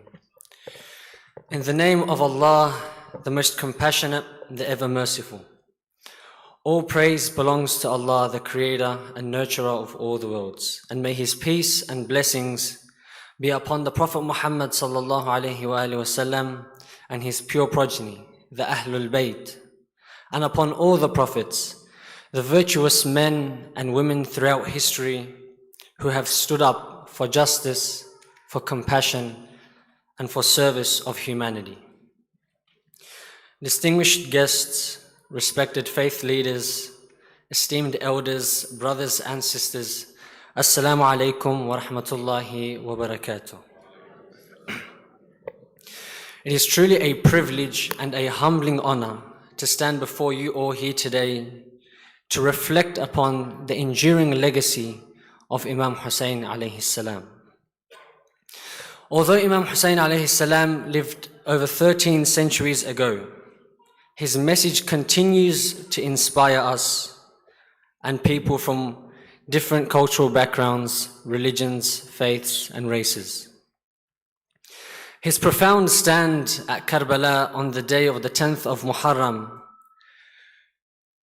promoted the values that give meaning to our shared humanity: justice over oppression, solidarity over division, and servitude over self-interest.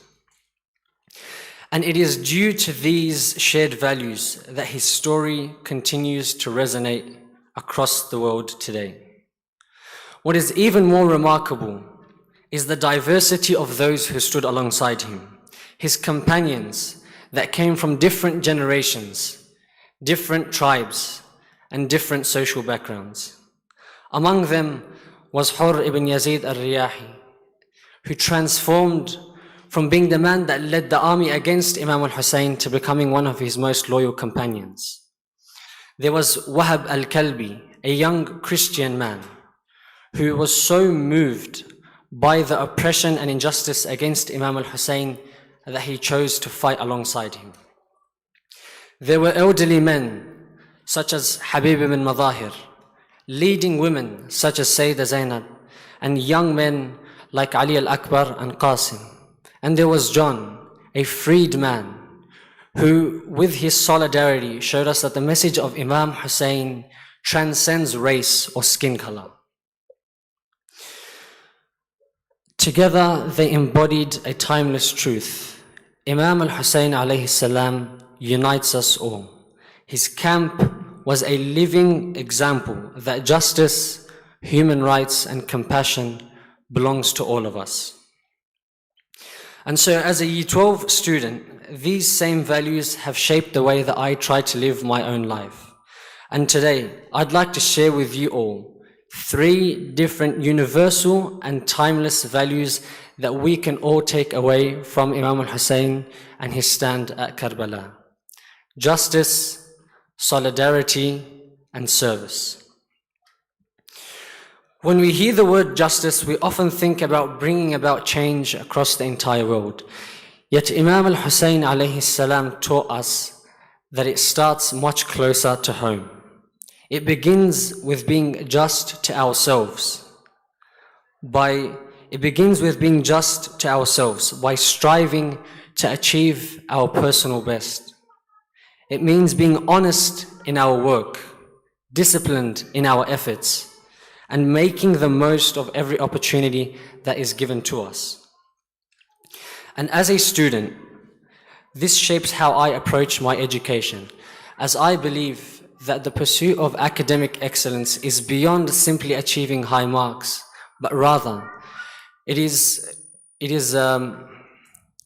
honoring a God-given trust through developing our knowledge, our talents, and our character.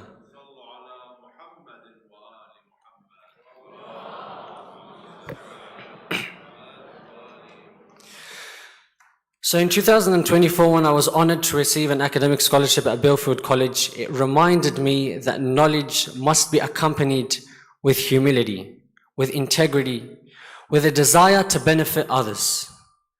Imam Hussein's example of being just with himself in refusing to pay allegiance to a tyrant inspires me and shapes my understanding of justice today, not simply with those around me or with myself, but rather in striving to meaningfully contribute to my school and to the broader community. On the eve of Ashura, Imam Hussain alayhi salam shows a profound expression of compassion and solidarity, gathering all of his companions and giving them the chance in the cover of darkness to leave, to stay safe. Yet each and every single one of those companions, knowing what their fate would eventually become, chose to stay because they believed. They believed in the values that they shared, demonstrating to us that authentic leadership is never about authority or control. Rather, it is about inspiring people through sincerity, service, and purpose. And as school captain, I have learned that leadership is standing in solidarity with the people around you. Whether it is welcoming the new students on a Year 7 orientation day, or whether it is organizing school-run initiatives such as the renowned Hajj camp at Belfield College, or organizing sports events.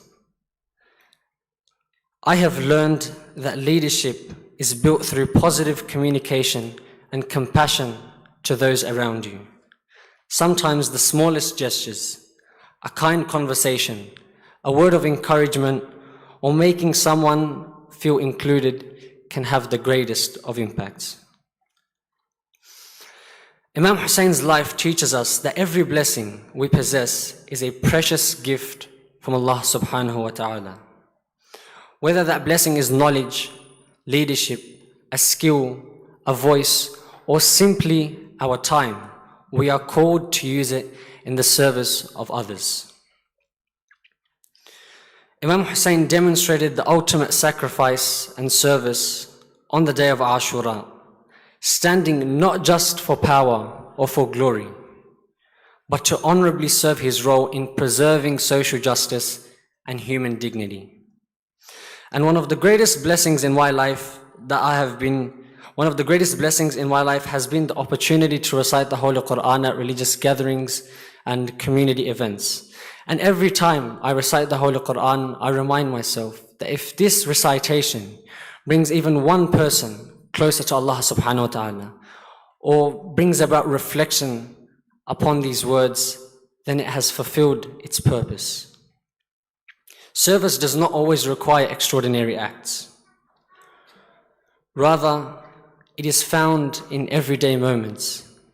Helping a classmate who is struggling, supporting your family, volunteering at community events, or encouraging someone who feels alone. These acts may not always receive recognition, but they build healthier schools, stronger communities, and ultimately a better society. And so as I prepare to graduate from Belfield College, I realize that the greatest lessons I have learned are not simply those found in maths or physics textbooks, but rather they are lessons of character. Belfield has taught me that success is measured by who I become, that leadership must be accompanied with humility, that excellence must be accompanied by service, and that our greatest achievements in life are those that positively impact the lives of others.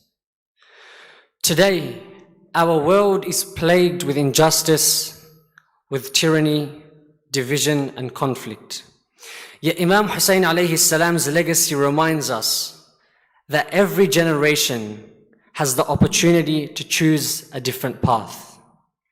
If each of us leaves here today committed to living these values in our homes, in our schools, or in our communities, then we will be actively remembering the legacy of Imam al-Hussain by making it part of our Australian multicultural society. And so on a final note, on behalf of Belfield College and myself, I would like to extend my gratitude to the Muhammadi Welfare Association for giving me this opportunity to share my personal perspective as part of this remarkable event. Thank you for your service and your hospitality, and inshallah, may Allah subhanahu wa ta'ala bless you all on this long road to a better world. Thank you very much.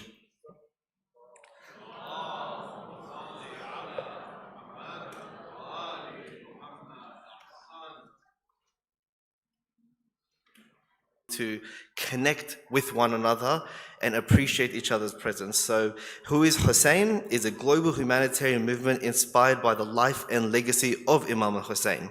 Active in cities around the world, Who is Hussain serves communities through initiatives such as blood donation drives, feeding the homeless, disaster relief and charitable outreach, demonstrating the values of compassion, justice and selfless service, which can create positive change for all people, regardless of their faith or background.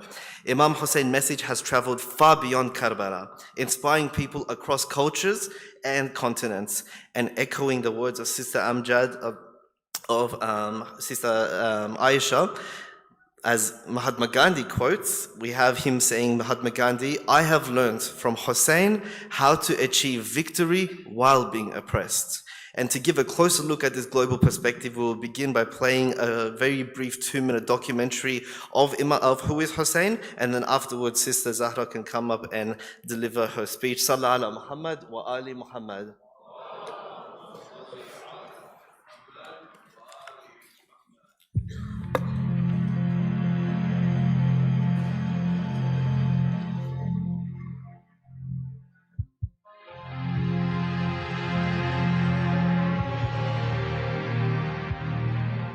For me, coming to Karbala is coming home.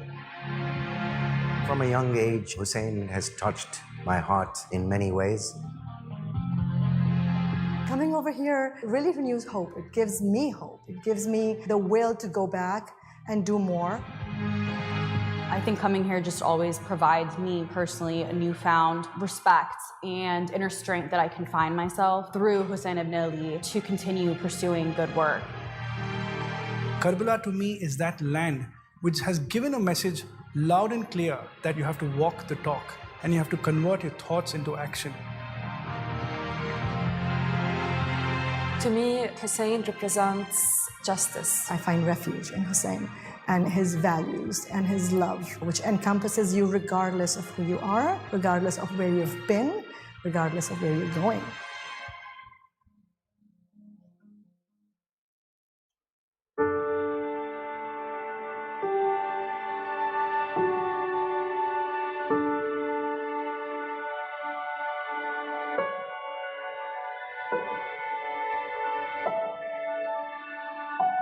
Who is Hussain is an international NGO, and our mission is about creating societies inspired by Hussain ibn Ali. A society inspired by Hussain is one where there's dignity, compassion, and justice for everyone in that society. And in the 12 or so years that we've been operating, communities around the world, from east to west, from north to south, have come to expect from Hussain teams a sense of we can go to these people and they'll take care of us. Whether that's the homeless coming to us for food and shelter, whether that's the hungry and the orphans, or whether that's coming to us, finding a Hussain team when there's been a natural disaster or emergency situation. This week is all about getting together our teams from around the world to do two things. One, to re-energize everyone, to remind everyone of what it is we're trying to do, so that we can carry on our mission for the next decade with great energy and vigor. And the second thing is about sharing and learning from each other. Everything we do at Hussain is about doing work that's impactful, sustainable, that addresses the core problems of your neighbors and your society.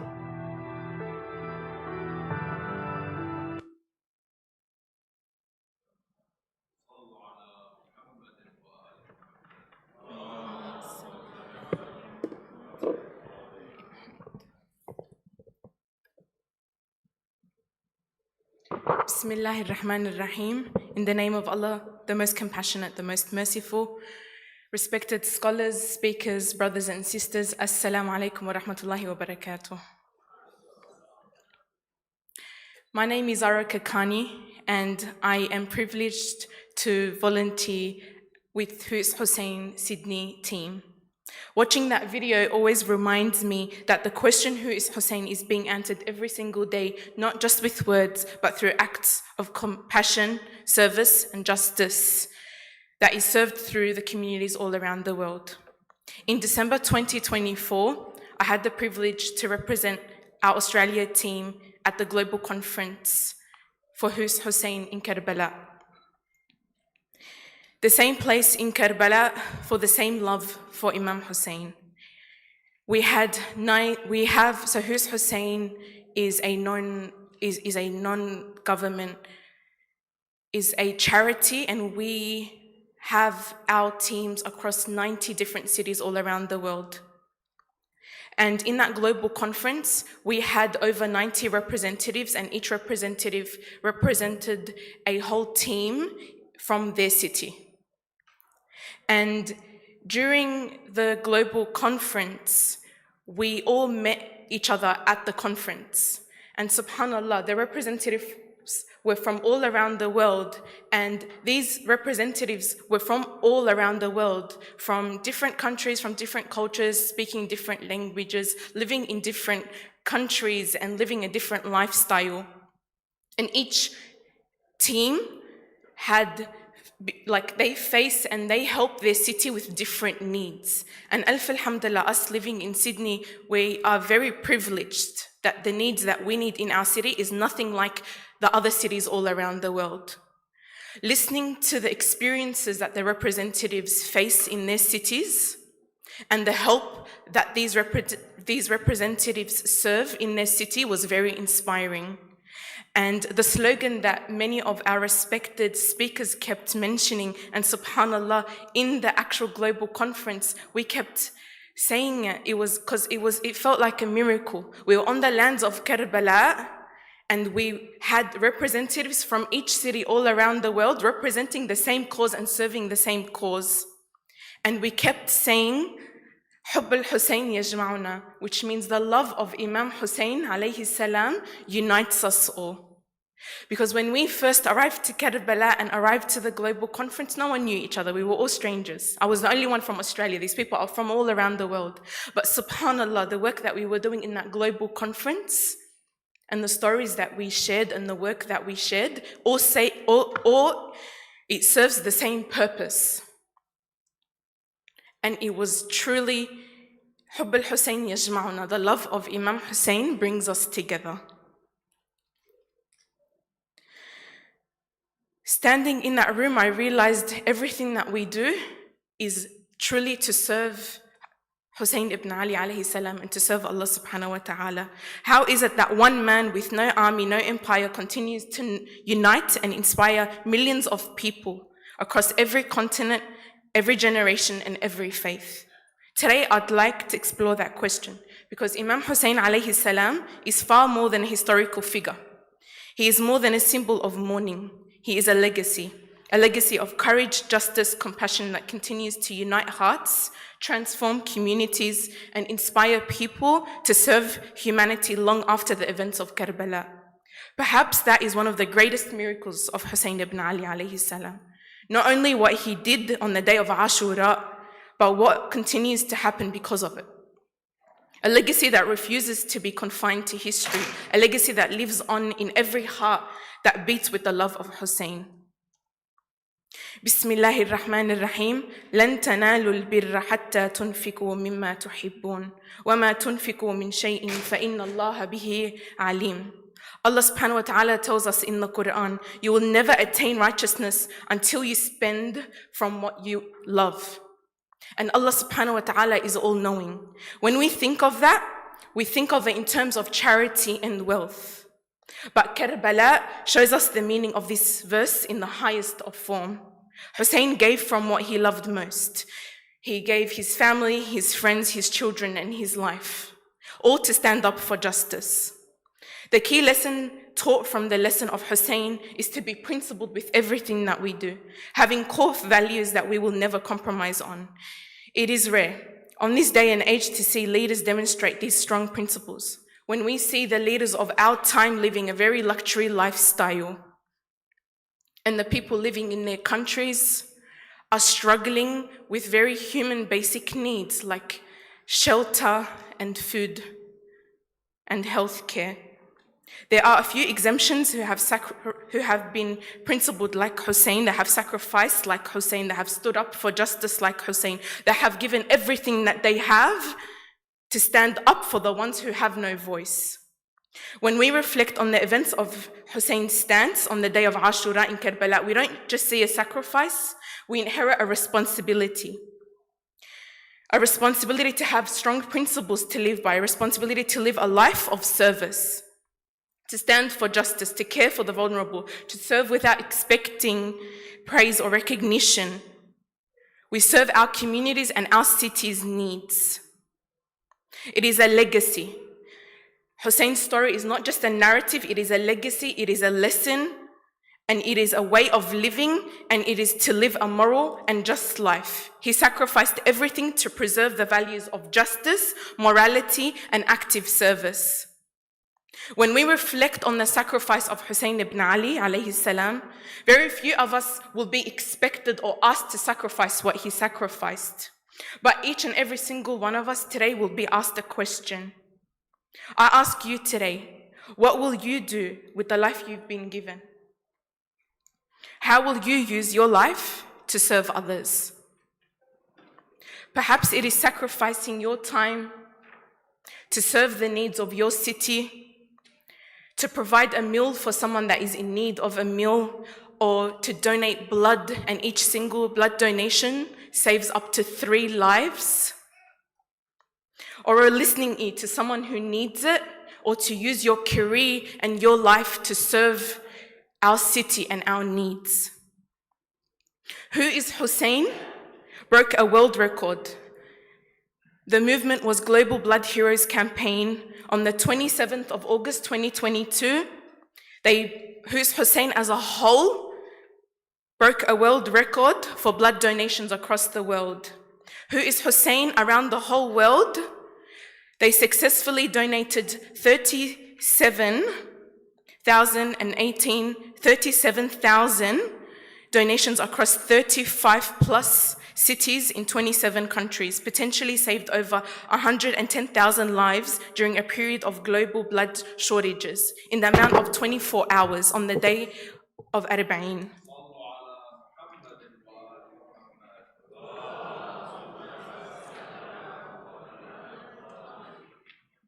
This year, inshallah, on Saturday, 1st of August, Who's Hussein team in Sydney have organized an Arba'in blood drive, and everyone is welcome to donate blood, and you can find the posters to register and to donate blood in the name of Hussein ibn Ali to continue his legacy and what he stood up for. Every human being still faces the choice between comfort and principle. That is why Hussein is not simply a chapter in history, he is a legacy. A legacy that crosses borders, languages, and faiths, and a legacy that continues every time an ordinary person chooses truth over fear, justice over silence, and service over self. That's all.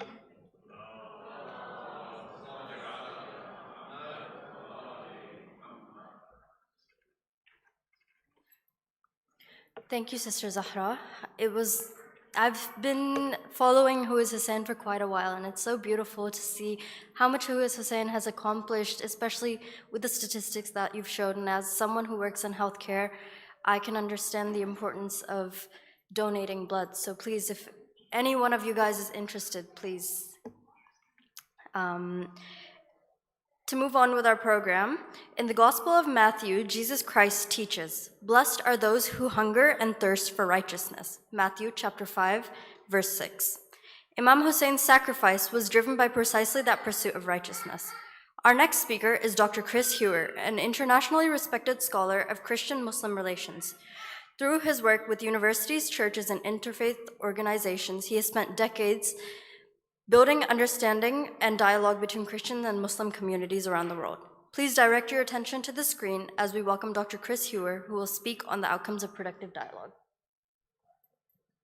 Greetings to friends in Sydney. My name is Chris Hewer, and I have worked in the field of interfaith relations in Europe, in England especially, for the last 40 years, having before that studied both Islamic theology and Christian theology. I have a particular interest in Christian-Muslim relations, and one of the reasons for that is that we live in a world in which there is abundant ignorance. So interfaith relations has one firm outcome: to remove ignorance in the minds of people so that we get to know and understand one another better. One of the things that I want to ask is, what do our religions have to contribute to the well-being of all humanity? What do we have in our treasury of wisdom that we can share with others? To this end, I have written a book on Imam Hussain. I know that this is Hussein Day, so I mention this. It is asking always, in the events of his life, what has this got to teach us human beings, to make us reflect on our lives? You can read this book by downloading it from my website, which I'm sure the organizers will be able to give you the details about. In the same way, religion is there to hold up a mirror to society, to ask us, is this really the way that you think we should live? You see, many of us have developed a society in which everything must have a price and everything must be sold for profit. So we think of water. Water must become a commodity which is sold at a price to people. Now, in a few days' time, I'm going to be heading to Iraq for the commemoration of the Arba'in walk. This is the time when people remember the end of the mourning period after the death of Hussein and his companions. Now, this walk is an extraordinary event because you have some 20 to 25 million people who are making an 80-kilometer walk from one city to another, and all the way along this journey, their needs are provided for free of charge by ordinary people. So ordinary people will save up money, they will provide food free of charge, not at a price. In the same way, people who have money will have water purified and sealed into tubs so that it can be given away free of charge. People will come from all over different countries, even from Australia, to offer their professional services. Doctors, nurses, health workers, all sorts of people will come to give their services for free for the sake of humanity. So what sort of a challenge does that place to the world in which we have created our societies? Again, if you want to read more about the Arba'in walk and the challenges that it throws up, then again, there's an article on my website. One of the crucial outcomes for any interfaith activity is to get to know people as human beings, to realize that what we hear in the media about these people, I could not possibly say about my friend. So it is to establish a network of personal friendships, and I hope that that will be an outcome from today. Once we have that, then we can make common cause together to see what we have to offer together for the benefit of the society in which we live.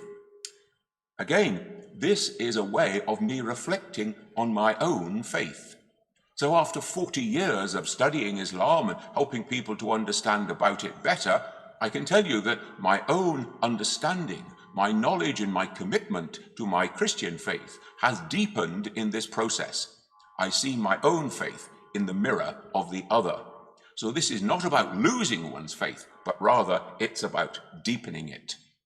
And finally, one of the crucial things that we have to do in our society is to stand together in solidarity against all oppression and injustice, so that we can build a world based on equality, on human values, and therefore on peace. I wish you every good luck in the future in your work.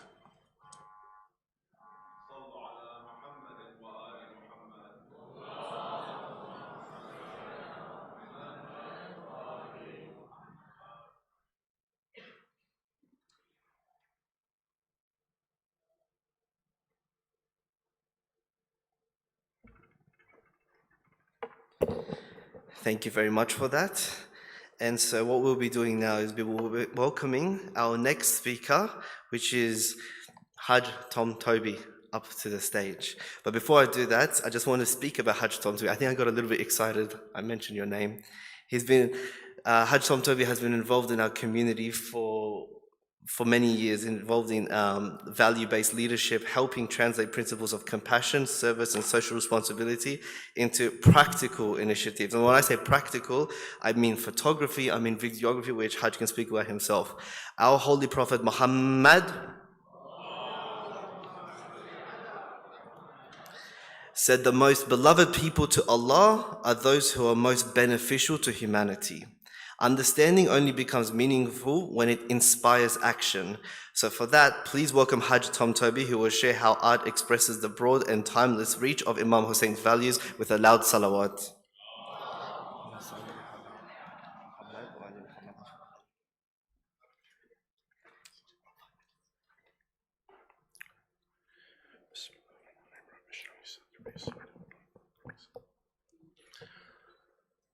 In the name of God, the most merciful, the giver of mercy. My brothers and sisters, in the name of the one that we have gathered for today, in the name of his justice, I cannot and will not say another word until I first acknowledge my indigenous brothers and sisters and pay my respects to their elders, past, present, and emerging. Acknowledge their struggle. I cannot continue without acknowledging the suffering of our brothers and sisters all over the world. Brothers and sisters, the story of Imam Hussain alayhi salam, and of course, now that I've mentioned his name, allow me to say, peace be upon Hussain, and Ali, the son of Hussain, and the children of Hussain, and the companions of Hussain. May we all have the privilege of visiting Hussain in this world and receiving the intercession of Hussain in the hereafter. My brothers and sisters, Hussain alayhi salam. 1400 years ago. You've heard about this colossal calamity that befell the Islamic nation at that point, where the slaughter of the grandson of the Holy Prophet sallallahu alaihi wasallam took place in an attempt to end the Islamic legacy right at that moment.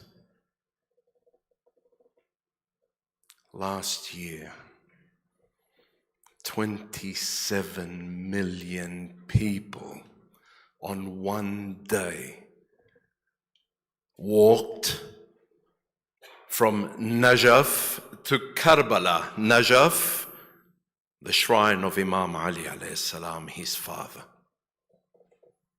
to Karbala, 89 kilometers away. 27 million people walked from Najaf to Karbala, the equivalent of the entire population of Australia gathering at Circular Quay and walking to Kiama.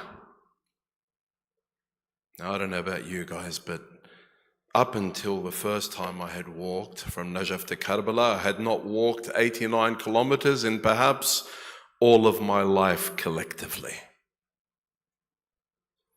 What?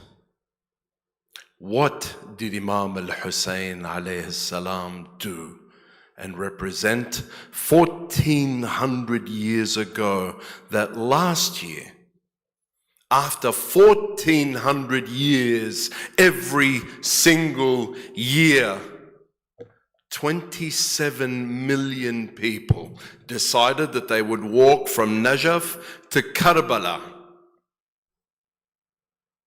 But hang on a minute. What did Imam Hussain alayhi salam do 1400 years ago that thousands of people decided that those millions that were in attendance for the Arba'een of Imam Hussain alayhi salam were their responsibility to feed, to house, to look after, to embrace? 1400 years after the martyrdom and massacre of Imam al-Hussain alayhi salam and his family and companions, an army. And here's the thing, you know, I'm looking at my non-Shia brothers and sisters, my fairer friends, and I'm sure that some of the lingo that they would have heard today would have been a little bit concerning to them. An army of people, justice, standing against those that would cause oppression in the world. It's a difficult topic to discuss, because aren't we just all supposed to love each other? Aren't we all just supposed to hold hands and say, oh, we should all be friends? You know, I've always taken great umbrage with a saying attributed to the great Jesus, peace and blessings be upon him. Don't worry, Father, you and I have had this conversation before. Do unto others as you would want them to do unto you. Incomplete, I think. Do unto, and then this, of course, is the great Imam Ali alayhi salam speaking. Do unto others as you would want God to do unto you on the day of judgment. What do we want from God on the day of judgment? Mercy. We all seek the mercy of Allah subhanahu wa ta'ala. So we are to act mercifully to one another. I think you and I were speaking before, and the word be good to one another. On the day of judgment, I do not want God's mercy. I beg your pardon, I do not want God's justice. I want God's mercy. And so we treat each other with mercy. But what do we do about oppression? And that is what Imam al-Hussain alayhi salam's great university is all about. What do we do about this thing called oppression? Do we walk on eggshells? Are we afraid to broach certain issues and things happening around the world? My brothers and sisters, I've heard it said to me, and this has been a very important thing that I've heard. I've heard it said to me, how you think of the oppressed of today is exactly how you would have felt about the Holocaust when it was happening. And if you haven't got a mumbling word to say about the murder and oppression and theft and rape and genocide of a peoples, do not talk to me about things that have happened in the past. Because if you believe that that is something to take lessons from, then you must take a stance today. And I remember ever so fondly, I stood at a protest here in Sydney. And you're looking, well, you were looking at some of the imagery. Were some of the photos coming up? Yeah.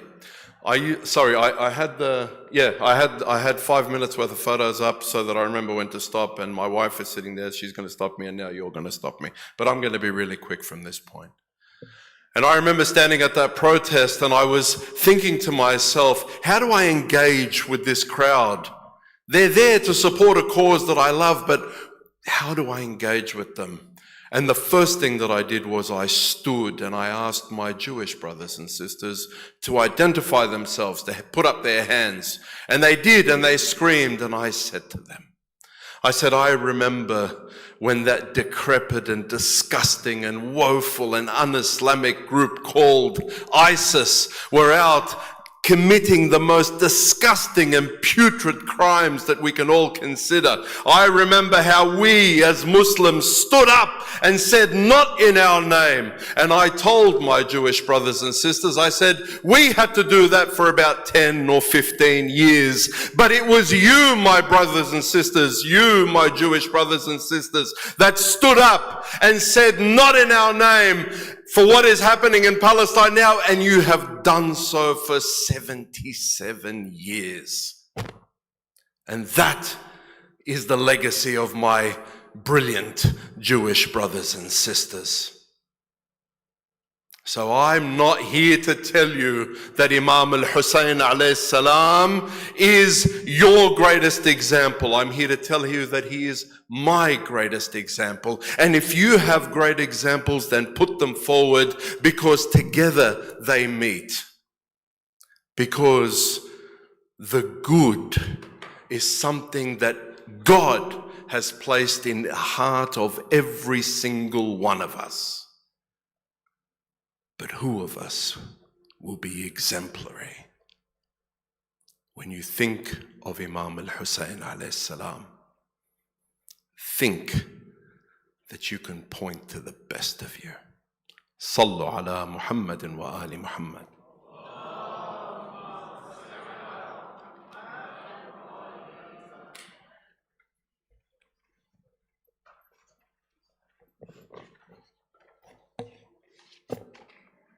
Thank you, Hajj Tom Toby. It's really beautiful to see how you portray Imam Hussain and how you portray the message of Karbala, your photography, how art can really combine and get people to come together. And I mean, it's just amazing work that you've done. To conclude our guest speeches, it is my pleasure to invite Sheikh Jihad Ismail, a respected Australian Islamic scholar who has dedicated many years to Islamic education, community leadership, and fostering unity through knowledge and thoughtful dialogue. Please welcome Sheikh Jihad Ismail to deliver a scholarly reflection with a salawat.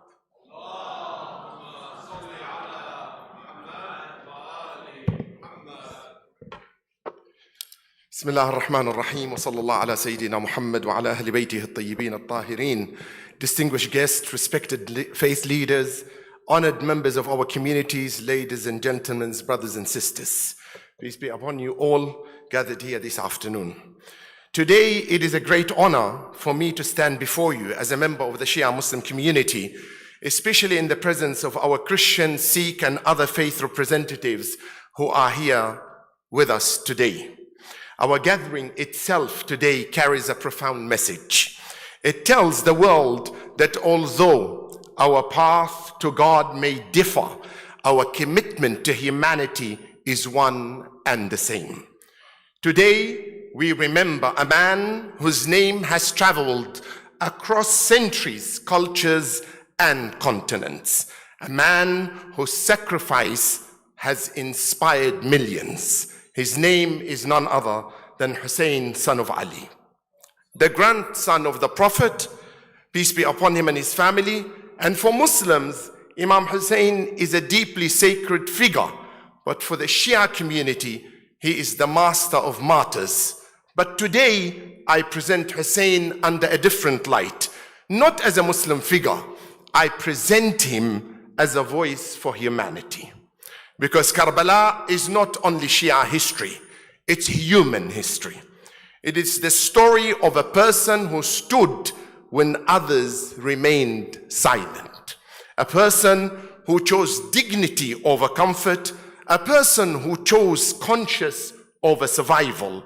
A person who proved that sometimes one person standing for the truth can shake the conscience of the world. Mahatma Gandhi famously reflected on Hussein's example by saying, "I learned from Hussein how to achieve victory while being oppressed." Because true victory is not always measured by power.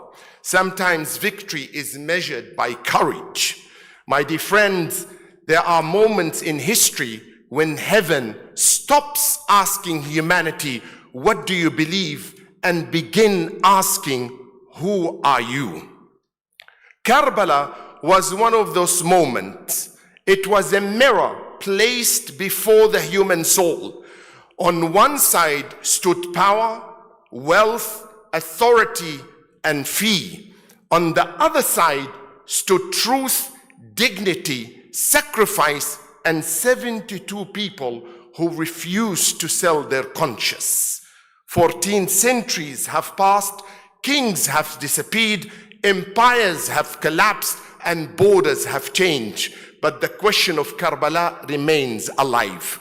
When the truth becomes difficult, where will you stand? Tonight, I want to reflect on 3 values that define the message of Imam Hussein: solidarity, active service, and justice. These are not Islamic values. These are human values. So when our respected parliamentarians stand in parliament and our prime minister stands wherever he stands in the international arena and speaks about Australian values, I think he means human values. That's what we all need to have in common, because there are human values. Because what binds us together as Australians is one statement in our national anthem that says, "Advance Australia fair." And that is giving a fair go to everyone. And we have a particular statement in the Qur'an that is remarkable, that corroborates and endorses such concept when Allah says, "When you travel the land and people say peace to you, do not pass judgment on them. Reciprocate the peace with peace. And don't worry about their backgrounds or their culture or who they belong to or where they come from." These are human values. These are values cherished by every faith tradition represented here today. Solidarity, therefore, is more than feeling sorry for someone. It is more than sympathy. Solidarity means standing beside another human being, especially when doing so comes at a cost. The world does not lack people who recognize suffering. The world lacks people willing to respond to that suffering. Imam Hussein faced a powerful force demanding that he surrender his principles. He could have remained silent. He could have protected himself. He could have chosen a life of comfort, but he refused. Why? Because he understood that sometimes silence in the face of injustice becomes a form of acceptance. The Qur'an says, "O mankind, we have created you from a male and a female and made you into nations and tribes that you may come to know one another." I stand against the clash of civilization for the unity of civilization. We've heard enough nonsense from people at the world arena saying that there is clash of civilization. No, it's how you see things. And if you want to see things from your own narrow perspective, then yes, you will only see clash of civilization. So thank you, Mr. Parliamentarian. I didn't want to become political, but no monoculture in Australia. Notice the verse begins, not all Muslims, but it begins all mankind. Not only Muslims, not only one community, it addresses humanity at large. Our differences, therefore, were never meant to destroy our connection. They are meant to enrich it. We bring different experiences in this particular world in order to grow as a community. Just like, for example, in marriage, also this is not my topic, right? When you come from a different world as a male and she comes from a different world as a female, you don't look at your differences, you look at your experiences, how to complement each other in that environment that you want to live in for the next 30 or 40 years. Because if you look at differences, you're not gonna last. They were meant to enrich it. Imam Hussain demonstrated this even towards those who opposed him. When an enemy army approached Karbala, exhausted and suffering from the thirst, Imam Hussain did not ask, are they with me? He asked, are they human? And he gave them water. Even to their horses were given water. Think about that. The person who would later stand against him, denying him of the same water, the Imam compassionately offers that person, his army and his horses, a sip of water, because water is universal. Because hatred asks, who deserves my kindness? But humanity asks, who needs it? Today, we live in a world more connected than ever before. We have thousands of online connections, but sometimes we have forgotten genuine human connection. We know how to speak, but have we learned how to listen? We know how to argue, but have we learned how to understand? Solidarity begins when another person's pain becomes impossible for us to ignore. It begins when we stop asking, who is like me, and start asking, who needs me? Pauline Hanson may learn a lesson or two from this. I didn't want to become political, by the way. Secondly, active service. Every religion teaches compassion, but compassion that never moves beyond the heart changes very little. Good intentions alone do not feed the hungry. Good intentions alone do not comfort the grieving. Good intentions alone do not protect the vulnerable. Compassion must become action. Imam Hussain did not merely speak about mercy, he lived mercy. He did not merely condemn injustice, he confronted it. He did not merely admire sacrifice, he became sacrifice. The Qur'an describes righteous people in the following superlatives. They give food despite their own love for it to the needy, the orphan, and the captive. Notice the word captive. Even someone who may not benefit you, because a captive in a battle is your enemy. Even someone who may not agree with you, even someone who may stand against you, wanting to kill you, still feeding him or her is a principle that represents the highest form of humanity. Serving not because someone deserves our service, but because we refuse to lose our human dignity and integrity. Imagine if every mosque, every church, every gurdwara, and every place of worship became known not only for what happens inside its walls, but for what happens outside them. Imagine if people said, those are the people who feed the hungry, those are the people who visit the lonely, and those are the people who stand with the forgotten. That is faith at its most beautiful moment. Faith should not only transform our prayers, it should transform our communities. And finally, if solidarity gives us a heart and service gives us a hand, then justice gives us a backbone. Justice allows ordinary people to stand with courage during extraordinary moments. The Qur'an says, stand firmly for justice, even against yourselves, your parents and your relatives. Against yourselves, the Qur'an says? Yes, that means justice is not only when it benefits us. Justice is when we uphold truth, even when it comes at a cost, and even if it means me. Imam Hussain did not rise seeking power. He did not seek wealth. He did not seek fame. He said, I have risen only to seek reform in the nation of my grandfather. He could have survived. He could have compromised. He could have chosen comfort, but history presented him with a choice: safety or principles, comfort or conscience. And Imam Hussain definitely would not choose anything other than conscious, because every empire eventually disappears, every tyrant eventually falls, but a person who sacrifices for the truth becomes indeed immortal. My dear friends, people often ask, why does Hussain continue to inspire millions like my brother?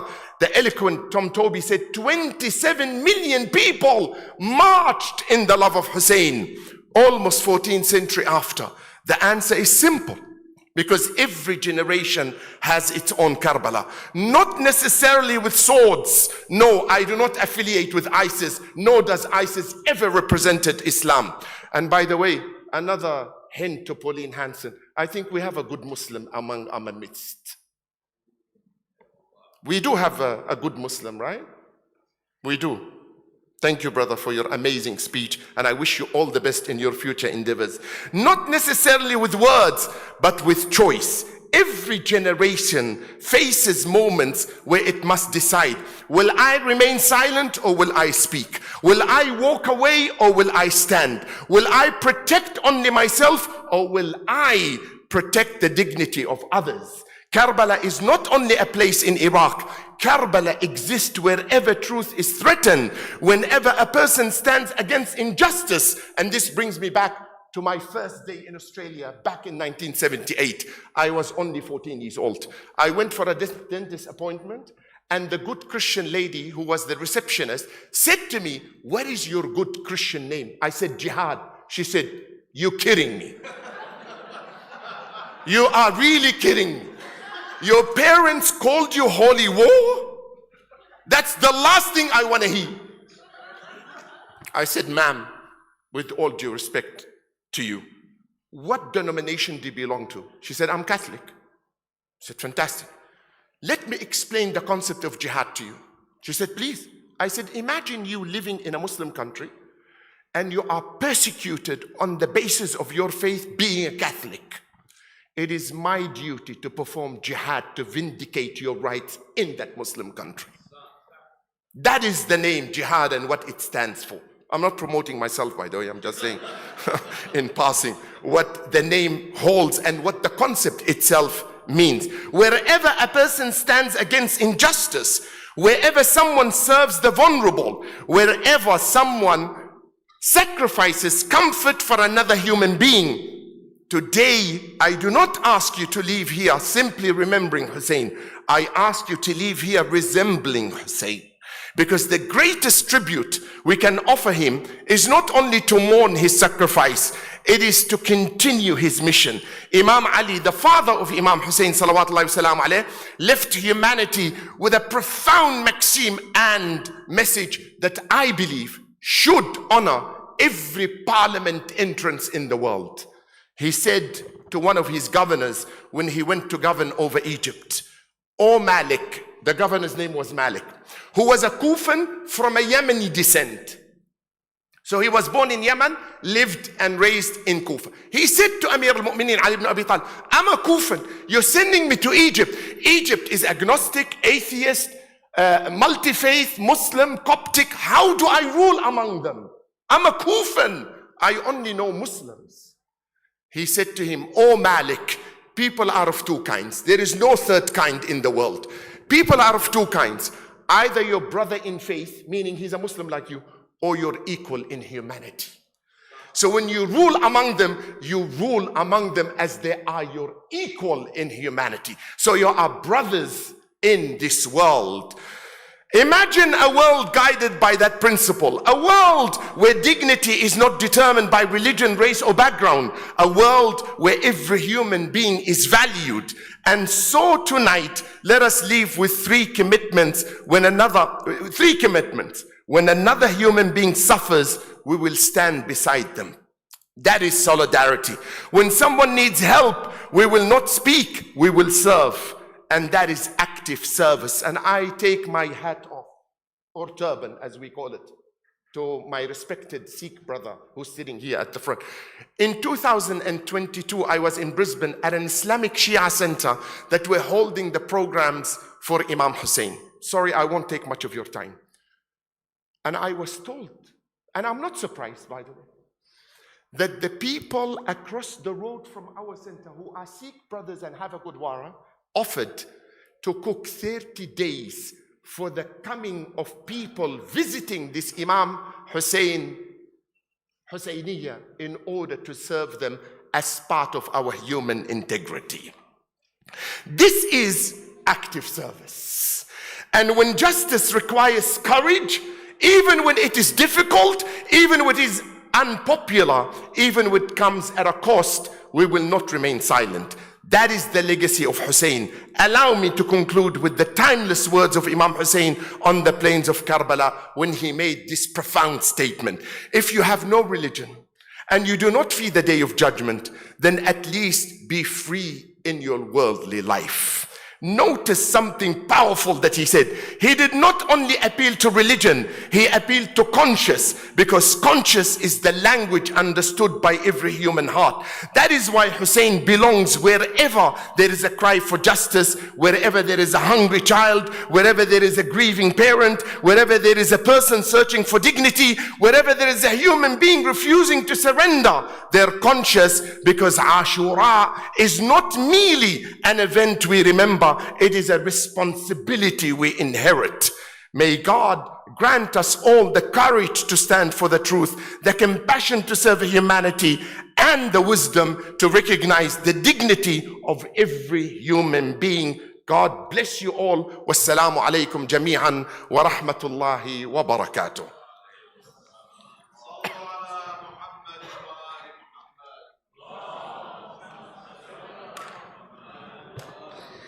Thank you, Sheikh Jihad, for that talk. Amazing. Not just remember Imam Hussain, but resemble Imam Hussain.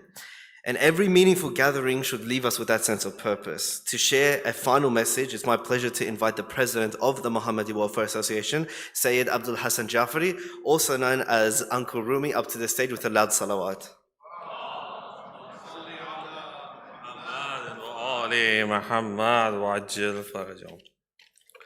Bismillahir Rahmanir Rahim. Respected community members, counselors, mayor, faith leaders, and honored guests, ladies and gentlemen, good evening.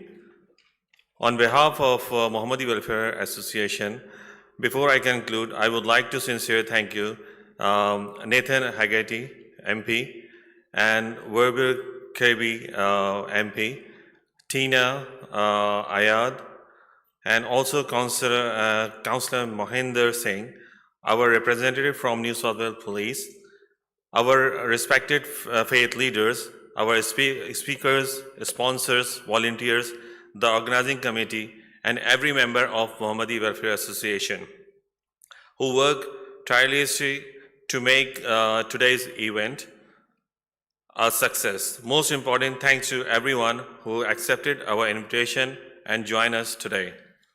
We truly appreciate the relationship that we have built through today's conference. And thank you once again for being part of this historical occasion. Thank you.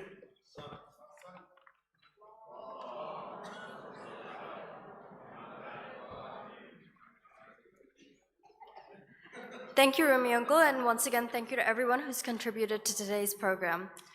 Throughout history, stories have been passed from one generation to the next in many different forms. Some are preserved in books, some are remembered through art, and some continue to live on in the timeless language of poetry. Today, Muhammad Qais will be concluding this event with a poem, not only for those who have grown up knowing the story of Karbala, but also for those who are just learning about and hearing about Imam Hussain for the very first time. Because while cultures and religion may differ, the pursuit of justice, active service, and solidarity is a language we all understand and gather here today for. Let's welcome Brother Muhammad Qais with a loud salawat.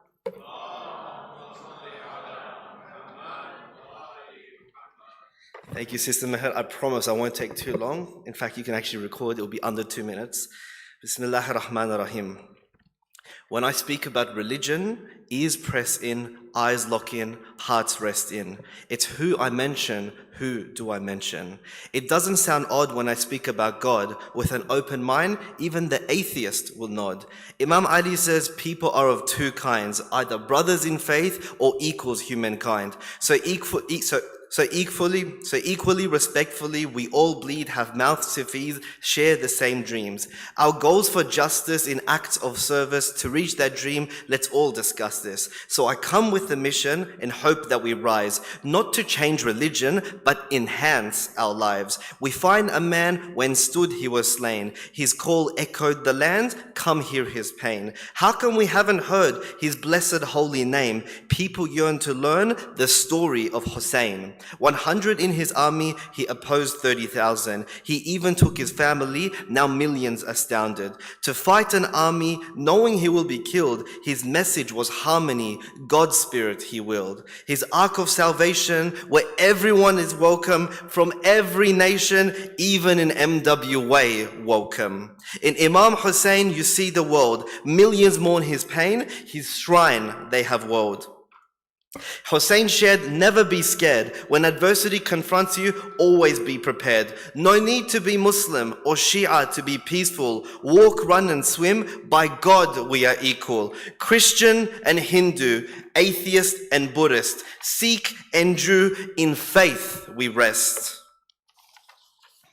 In the spirit of Hussain, we learn to rise up, not for money or fame, our hearts have woken up. We show our passion and rise above hate. Join with compassion before it's too late. Help people live in peace, practice their beliefs, help people live in peace, practice their beliefs, hearts be at peace, in this there's relief. Let the heavens shower with grace, a relief seen in the rain. Towards justice we do face, because we have Imam Hussain, we have Imam Hussain. Salla ala Muhammad wa ali Muhammad.